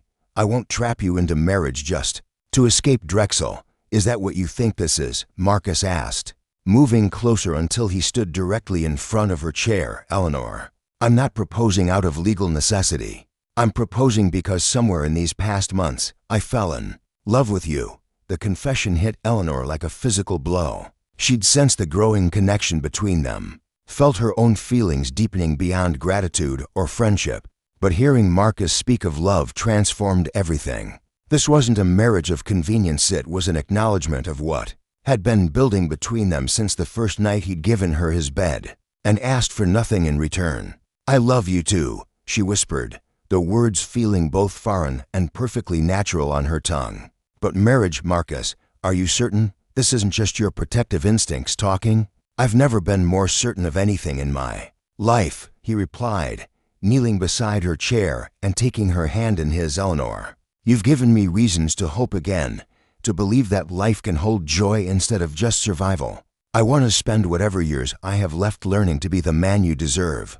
Eleanor looked into his eyes and saw not the broken soldier who'd bid on her contract, but the man who'd emerged from their shared healing, someone who'd found strength through vulnerability, purpose through protecting others. Love threw the courage to risk being hurt again. "Yes," she said simply. "Yes, I'll marry you." They rode to town the next morning, arriving at the courthouse just as it opened for business. The same building where Eleanor had once been processed for auction now became the site of her liberation, as Justice of the Peace Samuel Morrison performed a brief but legal ceremony that transformed her from property to wife. In less than 10 minutes, Eleanor signed her new name, Eleanor Thornfield, with hands that shook from emotion rather than fear. Marcus's kiss was gentle and reverent, sealing not just their marriage but their victory over everyone who'd tried to reduce their humanity to legal documents and commercial transactions. The news of their marriage spread through the small town like wildfire.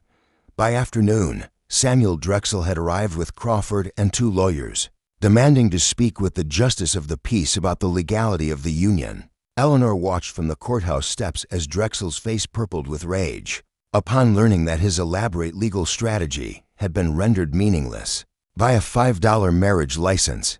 "This is fraud," Drexel shouted at Justice Morrison, his composure finally cracking. The woman was coerced into marriage to escape lawful servitude.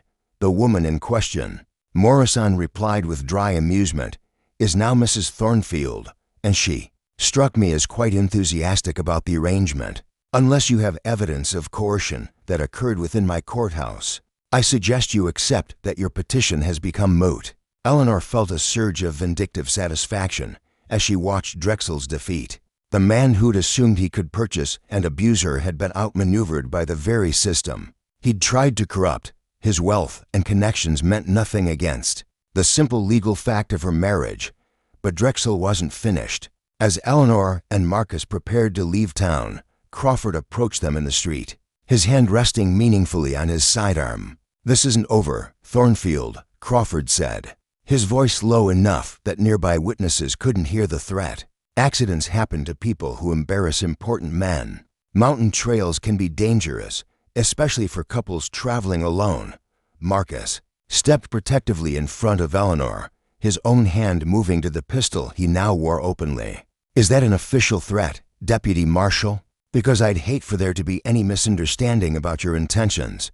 The 2 men faced each other in the dusty street, surrounded by curious townspeople who sensed the tension without understanding its source. Eleanor realized that this moment would determine whether their victory was real or merely temporary, whether they could truly build a life together or would spend their remaining years looking over their shoulders for Drexel's revenge. "No threat," Crawford said finally, though his smile was cold and predatory. "Just friendly advice about the dangers of mountain living." As they rode home that evening, Eleanor as Marcus's wife rather than his property, she felt the complex mixture of triumph and foreboding that seemed to characterize every turning point in her new life. They had won this battle decisively, but the war for their future was far from over. "Do you think Crawford meant what he said?" she asked as their cabin came into view. "Probably," Marcus replied honestly, "but we'll be ready for whatever comes next. We're not running anymore, Eleanor. This is our home, and we'll defend it." That night, as they lay together as husband and wife for the first time, Eleanor marveled at how completely her life had been transformed. 6 months ago, she'd been a privileged judge's daughter with no conception of real hardship. 4 months ago, she'd stood on an auction block, terrified and powerless. Now she was the wife of a man she loved, someone who'd found strength she never knew she possessed. The future remained uncertain, filled with threats from enemies who wouldn't easily accept defeat. But Eleanor had learned that love could triumph over law, that courage could grow from vulnerability, and that sometimes the most broken people could heal each other into something stronger than either had ever been alone.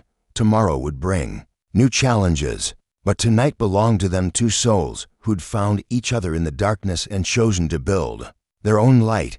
Spring arrived early that year, painting the mountain valley in shades of green that seemed almost impossibly vibrant after the long winter. Eleanor stood in the doorway of their cabin, watching Marcus work in the expanded garden they'd planned together during the cold months. The sight of him moving confidently among the neat rows of vegetables, his disability no longer a source of shame but simply part of who he was, filled her with a contentment she'd never imagined possible. 6 weeks had passed since their marriage, and the transformation in both of them was remarkable. Eleanor no longer flinched at unexpected sounds or positioned herself near exits. When Marcus entered a room, the hypervigilance that had defined her existence for so long had gradually faded, replaced by a sense of security that went deeper than mere physical safety. She felt, for the first time since childhood, truly at home. Marcus had changed as well, though his metamorphosis was more subtle. The haunted look that had shadowed his eyes was still present, but no longer dominant.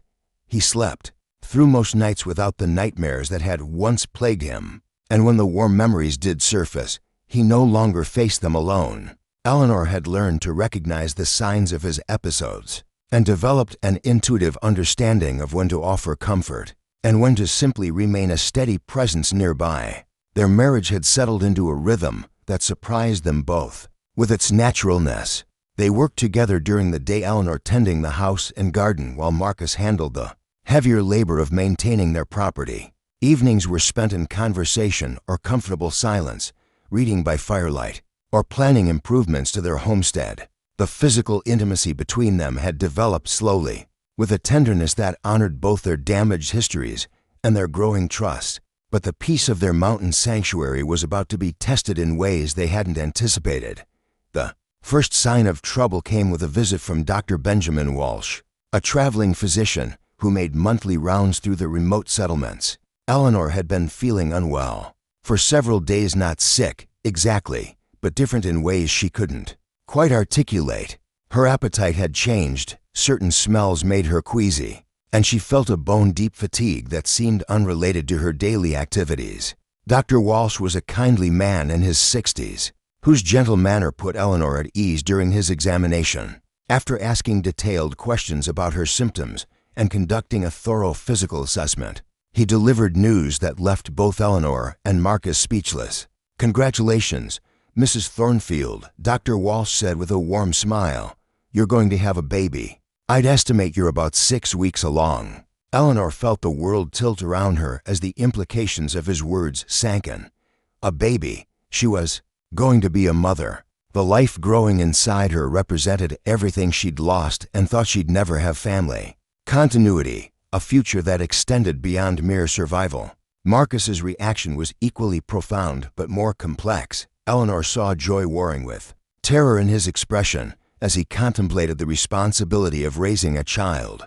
His own father had been a cruel man whose drunken rages had left lasting scars, and Marcus had long believed his damaged nature made him unfit for parenthood. "Are you certain?" Marcus asked Dr. Walsh, his voice carefully controlled. "Quite certain," the doctor replied. "The signs are unmistakable. You should have a new addition to your family by late autumn, assuming all goes well." After Dr. Walsh departed, Eleanor and Marcus sat together in stunned silence, each lost in private thoughts about this unexpected development. The child would be born into a world where their enemies still posed threats, where their own healing remained incomplete, where the future held no guarantees beyond their commitment to each other. "Are you happy?" Eleanor asked finally, unable to read Marcus's expression. "Terrified," Marcus admitted. "But yes, happy." Terrified and happy, and completely unprepared for the responsibility of raising another human being. Eleanor reached for his hand, marveling at how natural the gesture had become. "We'll learn together, just like we've learned everything else." The pregnancy progressed smoothly through the spring and early summer, bringing changes to their routine and their relationship. Marcus became even more protective, insisting on handling tasks Eleanor had previously managed independently. Eleanor found herself experiencing emotions with an intensity that sometimes overwhelmed her fierce protectiveness toward the growing life inside her. Overwhelming love for Marcus and a determination to create a safe and nurturing environment for their child. But their peaceful anticipation was shattered in July when Samuel Drexel made his final, desperate attempt at revenge. The attack came at dawn, when the mountain mist still hung low in the valleys and visibility was limited. Eleanor woke to the sound of breaking glass and Marcus's sharp command to stay down. Through the bedroom window, she could see shadowy figures moving around their property, at least for men, all armed and moving with military precision.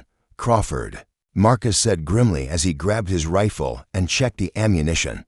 He's finally made good on his threat. Eleanor's first instinct was panic, not for herself, but for the child she carried. At 4 months pregnant, she was just beginning to show, and the thought of violence threatening her unborn baby filled her with a rage she'd never experienced. "What do they want?" she whispered, though she already knew the answer. "To finish what Drexel started," Marcus replied. "If they can't take you legally, they'll settle for making sure no one else can have you either." The siege began with gunfire aimed at the cabin's windows, forcing them to take cover behind overturned furniture. Marcus returned fire sparingly, conserving ammunition while trying to determine their attackers' positions. Eleanor loaded weapons and watched for movement. Her fear transformed into cold calculation. "There's at least one man circling toward the back," she reported, catching sight of a figure moving through the trees behind their property. Marcus nodded, his military training evident in the calm efficiency with which he assessed their tactical situation. "They're trying to flush us out, force us into the open where they have clear shots." The battle continued for what felt like hours, but was probably less than 30 minutes. Crawford's men were competent, but not exceptional fighters, while Marcus's experience gave him significant advantages despite being outnumbered. He used the terrain and their knowledge of the property to even the odds, picking off targets when they exposed themselves too long. The turning point came when Eleanor spotted Crawford himself attempting to reach the barn, where their horses were kept. If he succeeded in destroying their animals and supplies, they would be stranded and helpless even if they survived the immediate attack. "He's going for the barn," Eleanor warned. Marcus swore softly, recognizing the tactical brilliance of the move. "I have to stop him, but that means leaving you exposed." "Go," Eleanor said firmly. "I can handle the rifle. Protect our home." What followed was a deadly game of cat and mouse as Marcus used his innate knowledge of the property to stalk Crawford through the morning mist. Eleanor maintained covering fire from the cabin, driving back the other attackers and preventing them from flanking Marcus's position. The confrontation between Marcus and Crawford was brief, but decisive. Eleanor heard the sharp crack of rifle fire from the direction of the barn, followed by an ominous silence. Long minutes passed before she saw Marcus emerge from the mist, moving slowly but under his own power. Crawford lay dead beside the barn, his corrupt career ended by the superior skills of the soldier he'd underestimated. The remaining attackers, seeing their leader fallen and their tactical advantage lost, melted away into the forest rather than continue a fight they couldn't win. As the immediate danger passed, Eleanor felt her legs give way beneath her. The stress and terror of the attack, combined with her pregnancy, had pushed her body beyond its limits. Marcus found her collapsed on the cabin floor, conscious but pale and shaking. "The baby," she whispered, her hands protectively covering her abdomen. "The baby's fine," Marcus assured her, though his own face was tight with concern. "Dr. Walsh said you're strong, and stress alone won't hurt the child. But we need to get you somewhere safe to rest." The aftermath of Crawford's attack brought unexpected consequences. When news of the corrupt deputy marshal's death reached the federal authorities, an investigation was launched that uncovered the full scope of Drexel's criminal activities. Evidence was found linking Drexel to human trafficking, bribery, and conspiracy to commit murder. The wealthy plantation owner, who had seemed untouchable, found himself facing federal charges that would destroy his empire and likely end his life in prison. Eleanor and Marcus testified before a federal grand jury, their account of Crawford's corruption and Drexel's schemes providing crucial evidence for the prosecution. The process was emotionally draining, forcing them to relive traumatic events and expose their private struggles to public scrutiny. But it also provided a sense of closure, proof that justice could prevail when good people found the courage to stand against corruption. By autumn, as Eleanor's pregnancy entered its final months, their mountain valley had become truly peaceful. No more threats materialized from Drexel's associates, who were either in custody or had fled to avoid prosecution. The community in the valley below had gradually accepted the Thornfields as permanent residents, and several neighboring families had begun visiting regularly. Eleanor's daughter was born on a crisp October morning, arriving with the efficient dispatch that seemed to characterize everything about her personality, even in infancy. They named her Hope partly for the obvious symbolism, but mostly because she represented their shared faith in the possibility of happiness. Despite the darkness they'd endured, Marcus proved to be a devoted father, his fears about his own capacity for gentleness proving completely unfounded. Eleanor often found him holding Hope while she slept, his scarred face soft with wonder as he watched their daughter's peaceful breathing. The man who had once believed himself too damaged for human connection had become the anchor of a growing family. As winter approached once again, Eleanor reflected on the journey that had brought them to this point. Less than 2 years ago, she had stood on an auction block, convinced her life was over. Now she was a wife and mother, living in a home filled with love and laughter, surrounded by the natural beauty of their mountain sanctuary. The scars remained both physical and emotional. Marcus still had nightmares occasionally, and Eleanor sometimes felt panic when unexpected visitors appeared at their door. But these traces of their traumatic pasts no longer defined them. They had become part of a larger story about resilience, healing, and the transformative power of love. On Christmas Eve, as snow fell softly outside their warm cabin and Hope slept peacefully in her cradle, Eleanor and Marcus sat together by the fire much as they had during their first tentative weeks, as strangers bound by circumstance. But everything had changed. Where once there had been fear and uncertainty, now there was security and hope. "Do you ever regret it?" Eleanor asked, watching the firelight play across Marcus's face. "Spending all your money on a terrified woman at an auction?" Marcus smiled, the expression transforming his scarred features with genuine joy. "Best investment I ever made," he said, pulling her closer. "Though I had no idea I was purchasing my own salvation along with your freedom." Eleanor nestled against his shoulder, listening to the steady rhythm of his heartbeat and the soft sounds of their sleeping daughter. Outside, the wind sang through the pines, but inside their small cabin, all was warmth and peace. They had found their way home, not to a place, but to each other, and in that discovery, they had transformed from broken individuals into something new and strong and beautiful. Their love story would continue for many years to come, but this was where it truly began, in the recognition that sometimes the most precious things in life emerge from the deepest pain, and that the courage to heal can lead to happiness beyond anything we dare to imagine. The broken soldier and the frightened woman who had met at an auction block had become Marcus and Eleanor Thornfield, husband and wife, parents, partners in building a life that honored both their struggles and their triumphs. They had learned that healing wasn't about forgetting the past, but about refusing to let it determine the future. And in that lesson lay the foundation for everything good that was yet to come.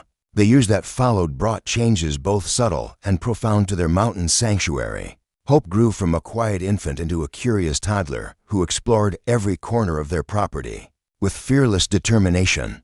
Her first steps were taken across the same cabin floor where Eleanor had once collapsed in terror, and her laughter echoed through rooms that had witnessed both despair and redemption. Marcus proved to be an exceptionally patient teacher, showing Hope how to identify different bird calls, which wildflowers were safe to pick, and how to move quietly through the forest without disturbing its inhabitants. His war-scarred hands, once capable only of destruction, became instruments of gentleness as he braided Hope's hair or carved wooden toys from pine branches. Eleanor watched these interactions with a wonder that never diminished. The man who had believed himself too damaged for fatherhood had become exactly the kind of parent she would have chosen for her child, protective without being overprotective, firm but never harsh, present in every moment that mattered. As Hope's third birthday approached, Eleanor made a discovery that brought both joy and trepidation.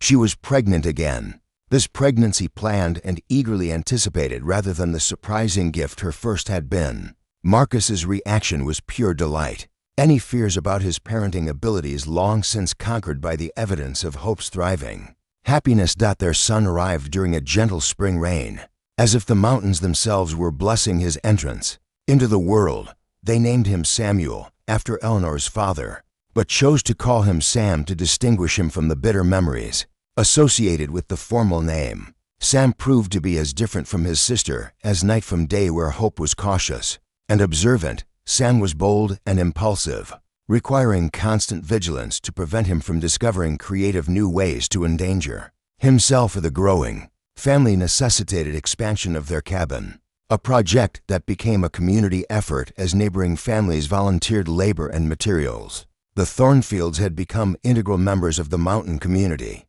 their integrity and generosity earning respect that transcended their unconventional origin story. Eleanor found herself becoming a mentor to other women in the valley, particularly those who had experienced their own traumas. Her story, carefully edited for appropriateness, had become something of a legend, proof that circumstances need not define destiny. Women facing difficult marriages, financial hardship, or social ostracism sought her counsel, and Eleanor discovered she possessed an intuitive wisdom born from her own journey through darkness.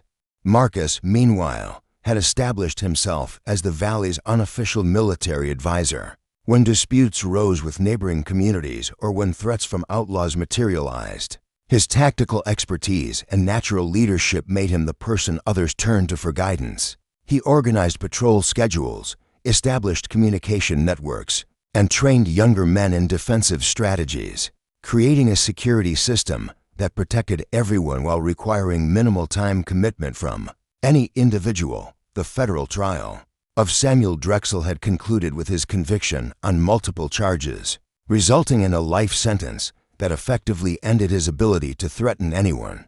But the legal proceedings had also revealed the extent of his criminal network, leading to investigations that uncovered dozens of similar operations throughout the region. Eleanor and Marcus testified again in several related cases, their courage in speaking publicly helping to dismantle an entire system of corruption and abuse.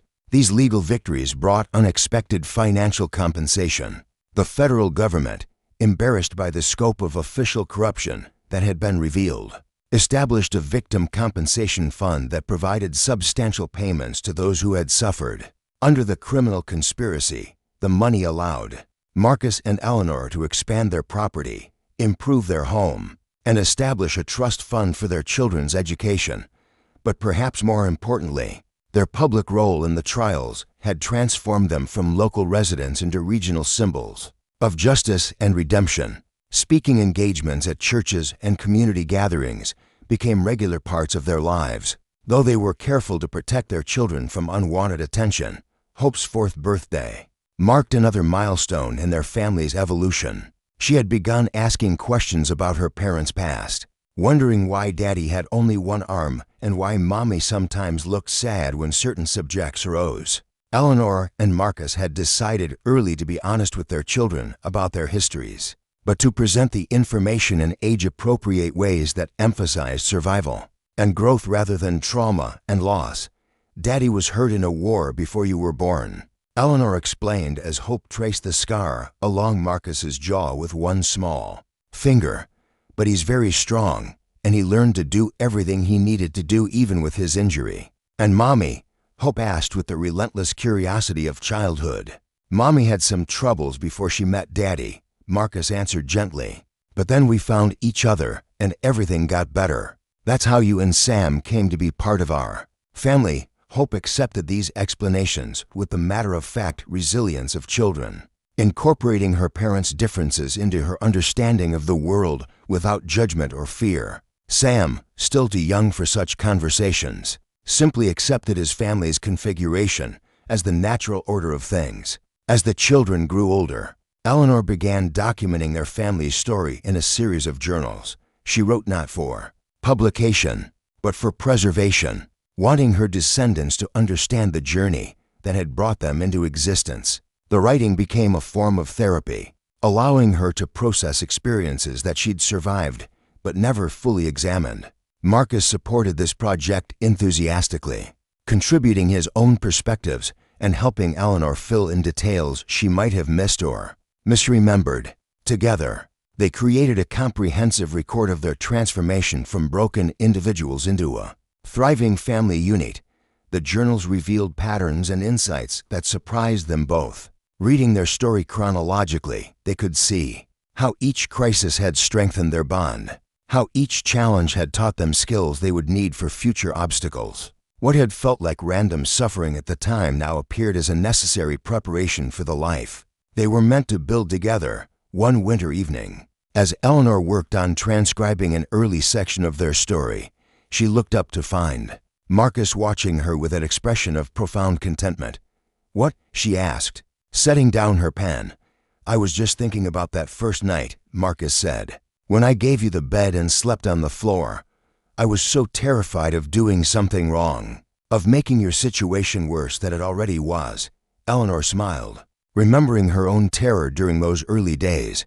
"I was convinced you were planning something terrible. That kindness was just a way to make me let my guard down. And now I know that your kindness was the most genuine thing about you. It was the part that hadn't been damaged by the war, the part that made everything else possible."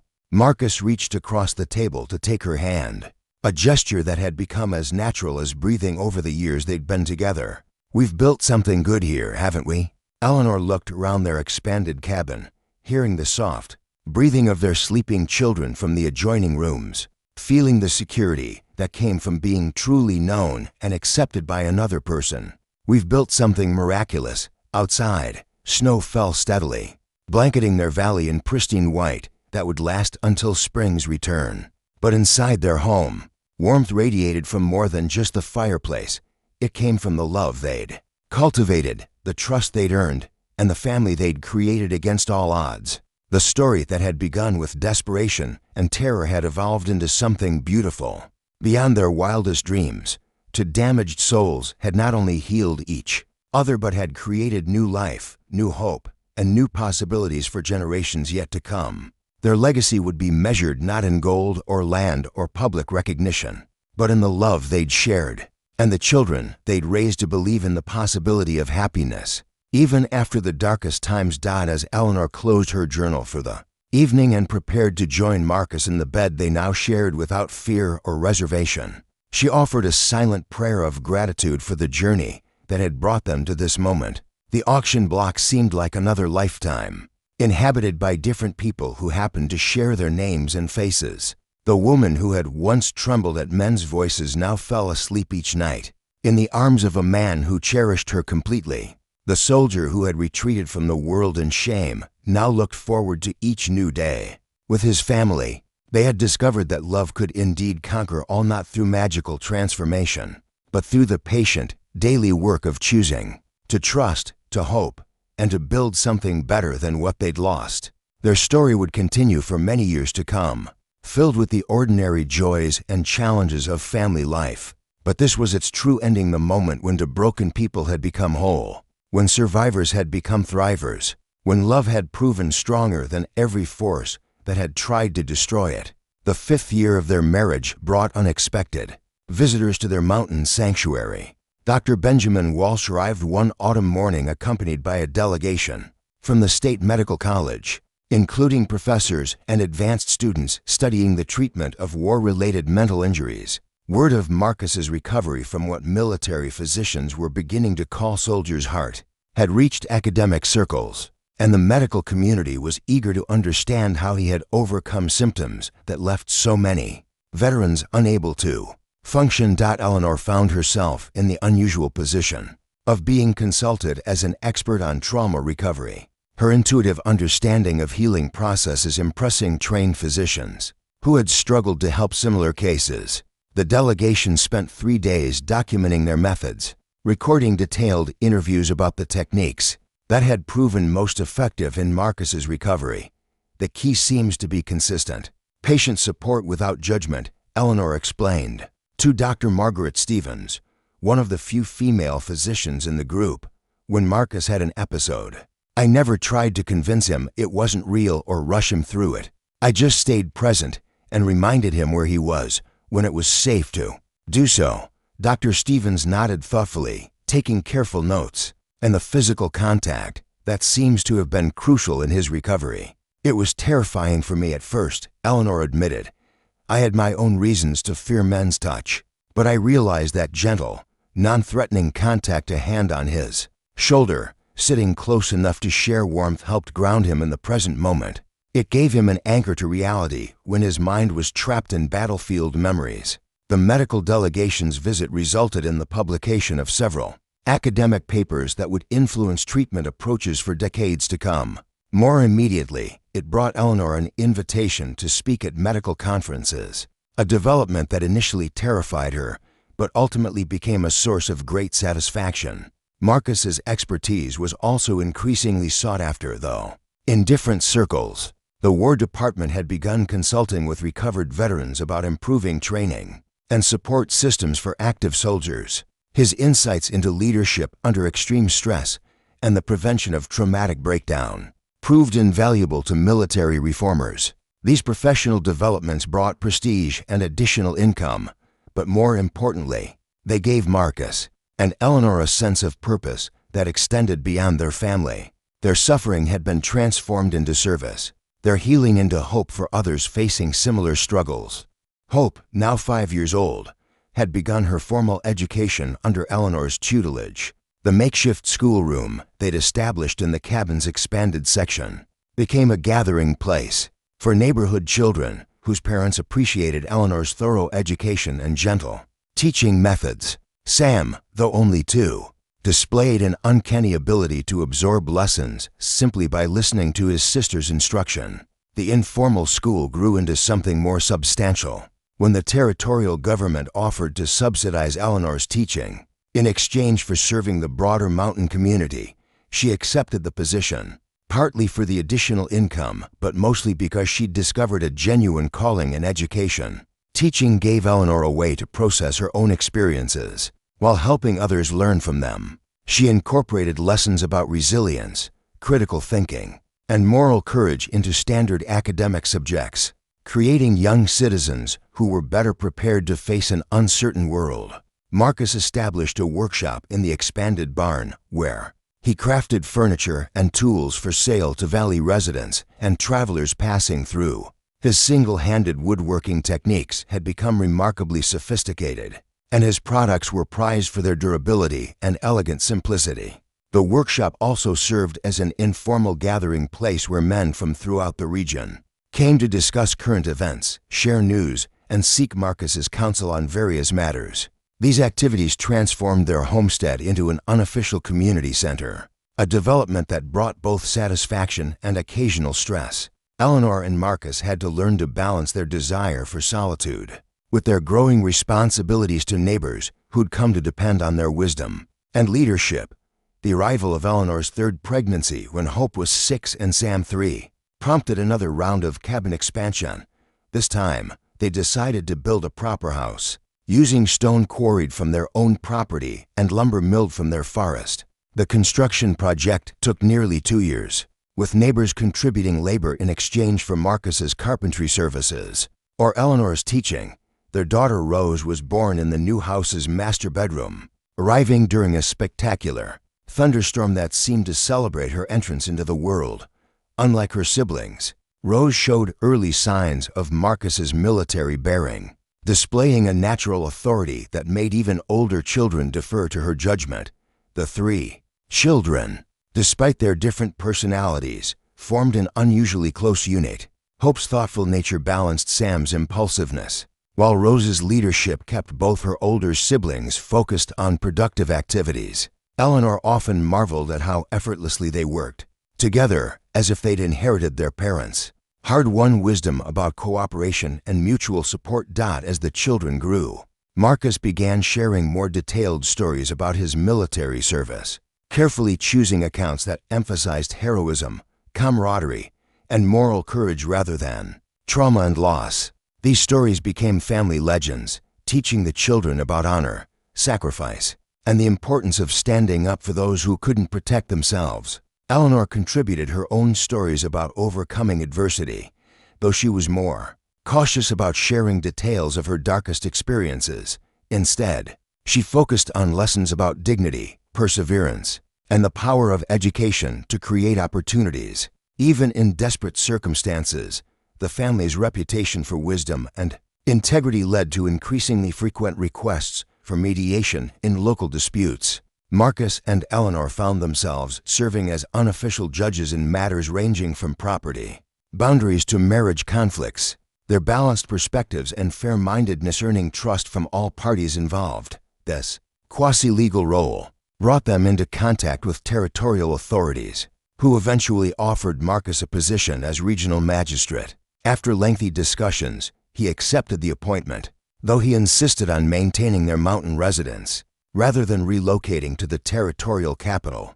Eleanor's teaching had evolved into a correspondence program that served isolated families throughout the mountain region. She developed curriculum materials that parents could use to educate their children, creating a network of homeschooled students who met annually for examinations and competitions. The program's success attracted attention from educational reformers in the East, leading to invitations for Eleanor to speak at teaching conferences and contribute to educational journals.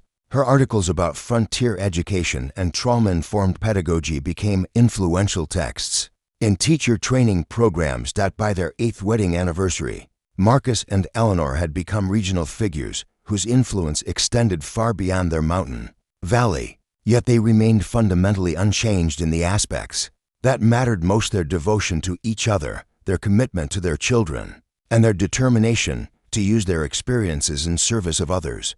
The anniversary celebration itself was a community event, with neighbors traveling from throughout the region to honor the couple, who had become symbols of redemption and renewal. The gathering included former military colleagues of Marcus's, women Eleanor had mentored, students she had taught, and families whose disputes they had resolved. During the evening's festivities, speeches were made honoring their contributions to the community. But the moment Eleanor treasured most came when Hope, now 8 years old, stood before the assembled crowd and spoke about her parents with the unconscious eloquence of childhood. "Mama and Papa teach us that broken things can be fixed if you're patient and careful," Hope said, her clear voice carrying across the gathered crowd. "They show us every day that being hurt doesn't mean you can't be happy, and that helping others makes you stronger than just helping yourself." The simple wisdom of those words, spoken by a child who had never known fear or want, encapsulated everything Marcus and Eleanor had learned through their journey from despair to joy. They had not only healed themselves, but had created a new generation that understood instinctively what it had taken them years of suffering to discover. As the celebration continued into the night, with music and dancing and storytelling that would be remembered for years to come, Eleanor reflected on the miraculous transformation their lives had undergone. The terrified woman who had once stood on an auction block would never have imagined that her story would inspire hope in others, that her suffering would become the foundation for so much joy. Marcus, watching their children play with neighborhood friends under lanterns strung between pine trees, felt a similar sense of wonder at the journey that had brought them to this moment. The broken soldier who had once believed himself fit only for solitude had become the patriarch of a thriving family and the leader of a community that looked to him for guidance and protection. Their love story had become something larger than themselves, a testament to the human capacity for healing, growth, and transformation. But at its heart, it remained what it had always been, the tale of two damaged souls who had found in each other the courage to hope again, to trust again, and to build something beautiful from the ashes of everything they had lost. The evening ended with Eleanor and Marcus standing together on their porch, watching the last of their guests disappear into the forest darkness. Their children slept peacefully in the house behind them, safe and loved and completely unaware of how extraordinary their ordinary happiness truly was. "Any regrets?" Marcus asked, echoing Eleanor's question from their wedding night. "Only that it took us so long to find each other," Eleanor replied, leaning into his embrace. "But perhaps we needed to be broken first, so we could appreciate what it means to be whole." In the distance, a wolf howled its ancient song to the stars, but the sound held no menace for them now. They had learned that even the darkest nights eventually give way to dawn, that love could indeed conquer all obstacles, and that sometimes the most beautiful stories begin with the words, "Once upon a time, there was an auction." Their particular fairy tale was far from over, but it had found its true beginning in the moment when a one-armed soldier decided to bid on a terrified woman's freedom. Everything that followed, the healing, the love, the family, The community they had built was simply the inevitable result of that single act of compassion, multiplied and magnified by the power of two hearts beating as one. The 10th year of their marriage marked another significant milestone when territorial officials approached Marcus about running for the newly created position of territorial representative to Congress. The appointment would require extended travel to Washington and participation in the complex political machinery of a rapidly expanding nation. Eleanor watched her husband wrestle with the decision, knowing that his sense of duty warred with his desire to remain close to family and community. The political arena would expose him to scrutiny about his disability and unconventional background, challenges he'd avoided by building their life in the mountains. "You could make a real difference," Eleanor encouraged during one of their evening discussions. "Veterans throughout the territory need someone who understands their struggles, and the educational reforms I've been advocating would have a much better chance with your support in Congress." Marcus nodded thoughtfully, his fingers tracing patterns on the table as he considered the implications. "The children would have to come with us during the Washington sessions. I won't be an absent father chasing political ambitions.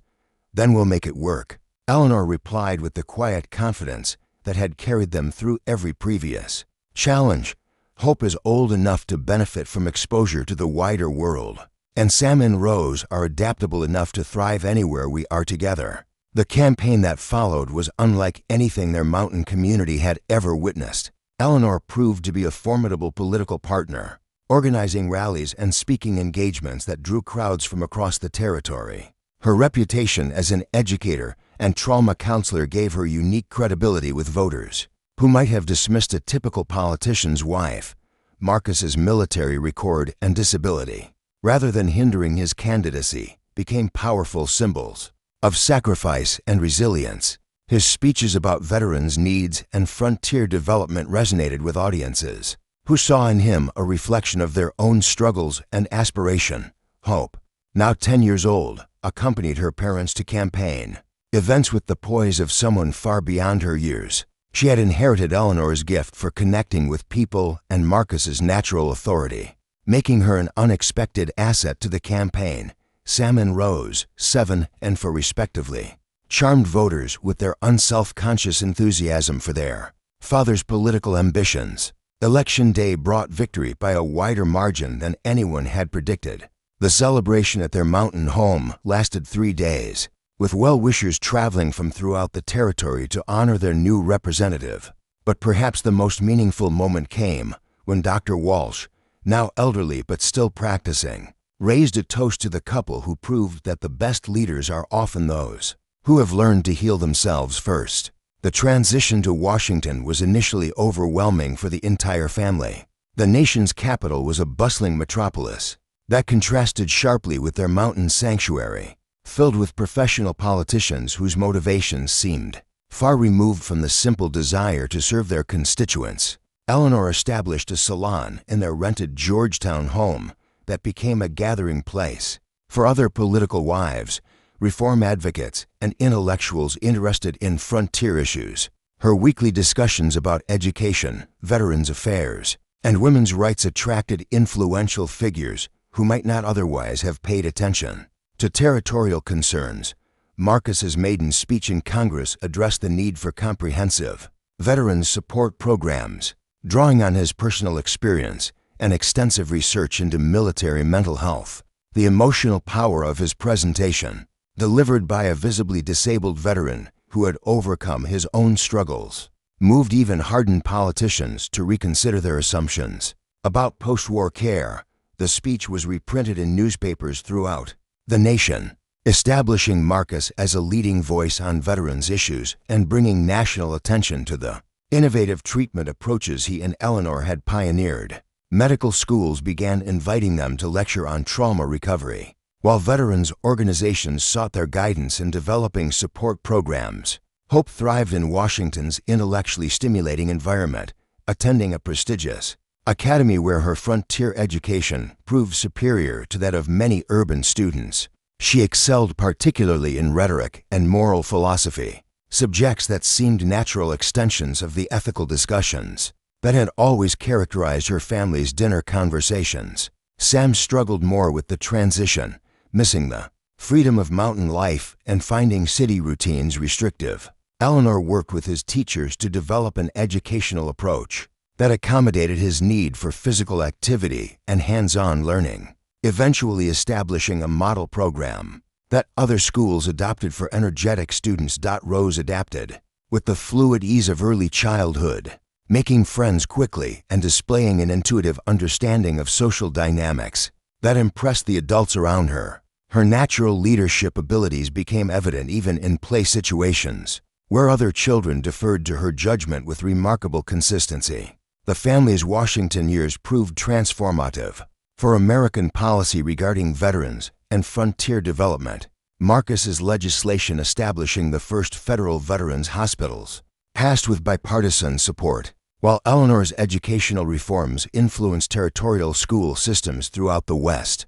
But perhaps their most lasting contribution was the example they provided of a family that had overcome extraordinary adversity through mutual support and unwavering commitment to each other's well-being. Their story became part of American folklore, inspiring countless others who faced their own struggles with trauma and displacement. After serving 2 terms in Congress, Marcus chose not to seek re-election, feeling that he had accomplished his primary goals and wanting to return to the mountain life his family preferred. The farewell reception held in their honor drew attendees from across the political spectrum, including President himself, who praised Marcus as a true embodiment of American resilience and service. The return to their mountain home was joyful, but required significant readjustment. The children had grown and changed during their Washington years, bringing new perspectives and ambitions to their frontier life. Hope had decided to pursue higher education, eventually attending the newly established women's college that Eleanor's advocacy had helped create.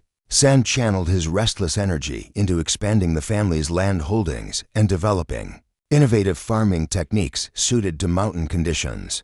His natural mechanical aptitude led to inventions that improved agricultural efficiency throughout the region. Rose showed early signs of political interest, organizing neighborhood children into effective working groups and mediating disputes. With wisdom that seemed impossible in someone so young, Eleanor began grooming her youngest daughter for the leadership roles she seemed destined to fill. As their children reached adulthood and began establishing their own families, Marcus and Eleanor reflected on the legacy they had created.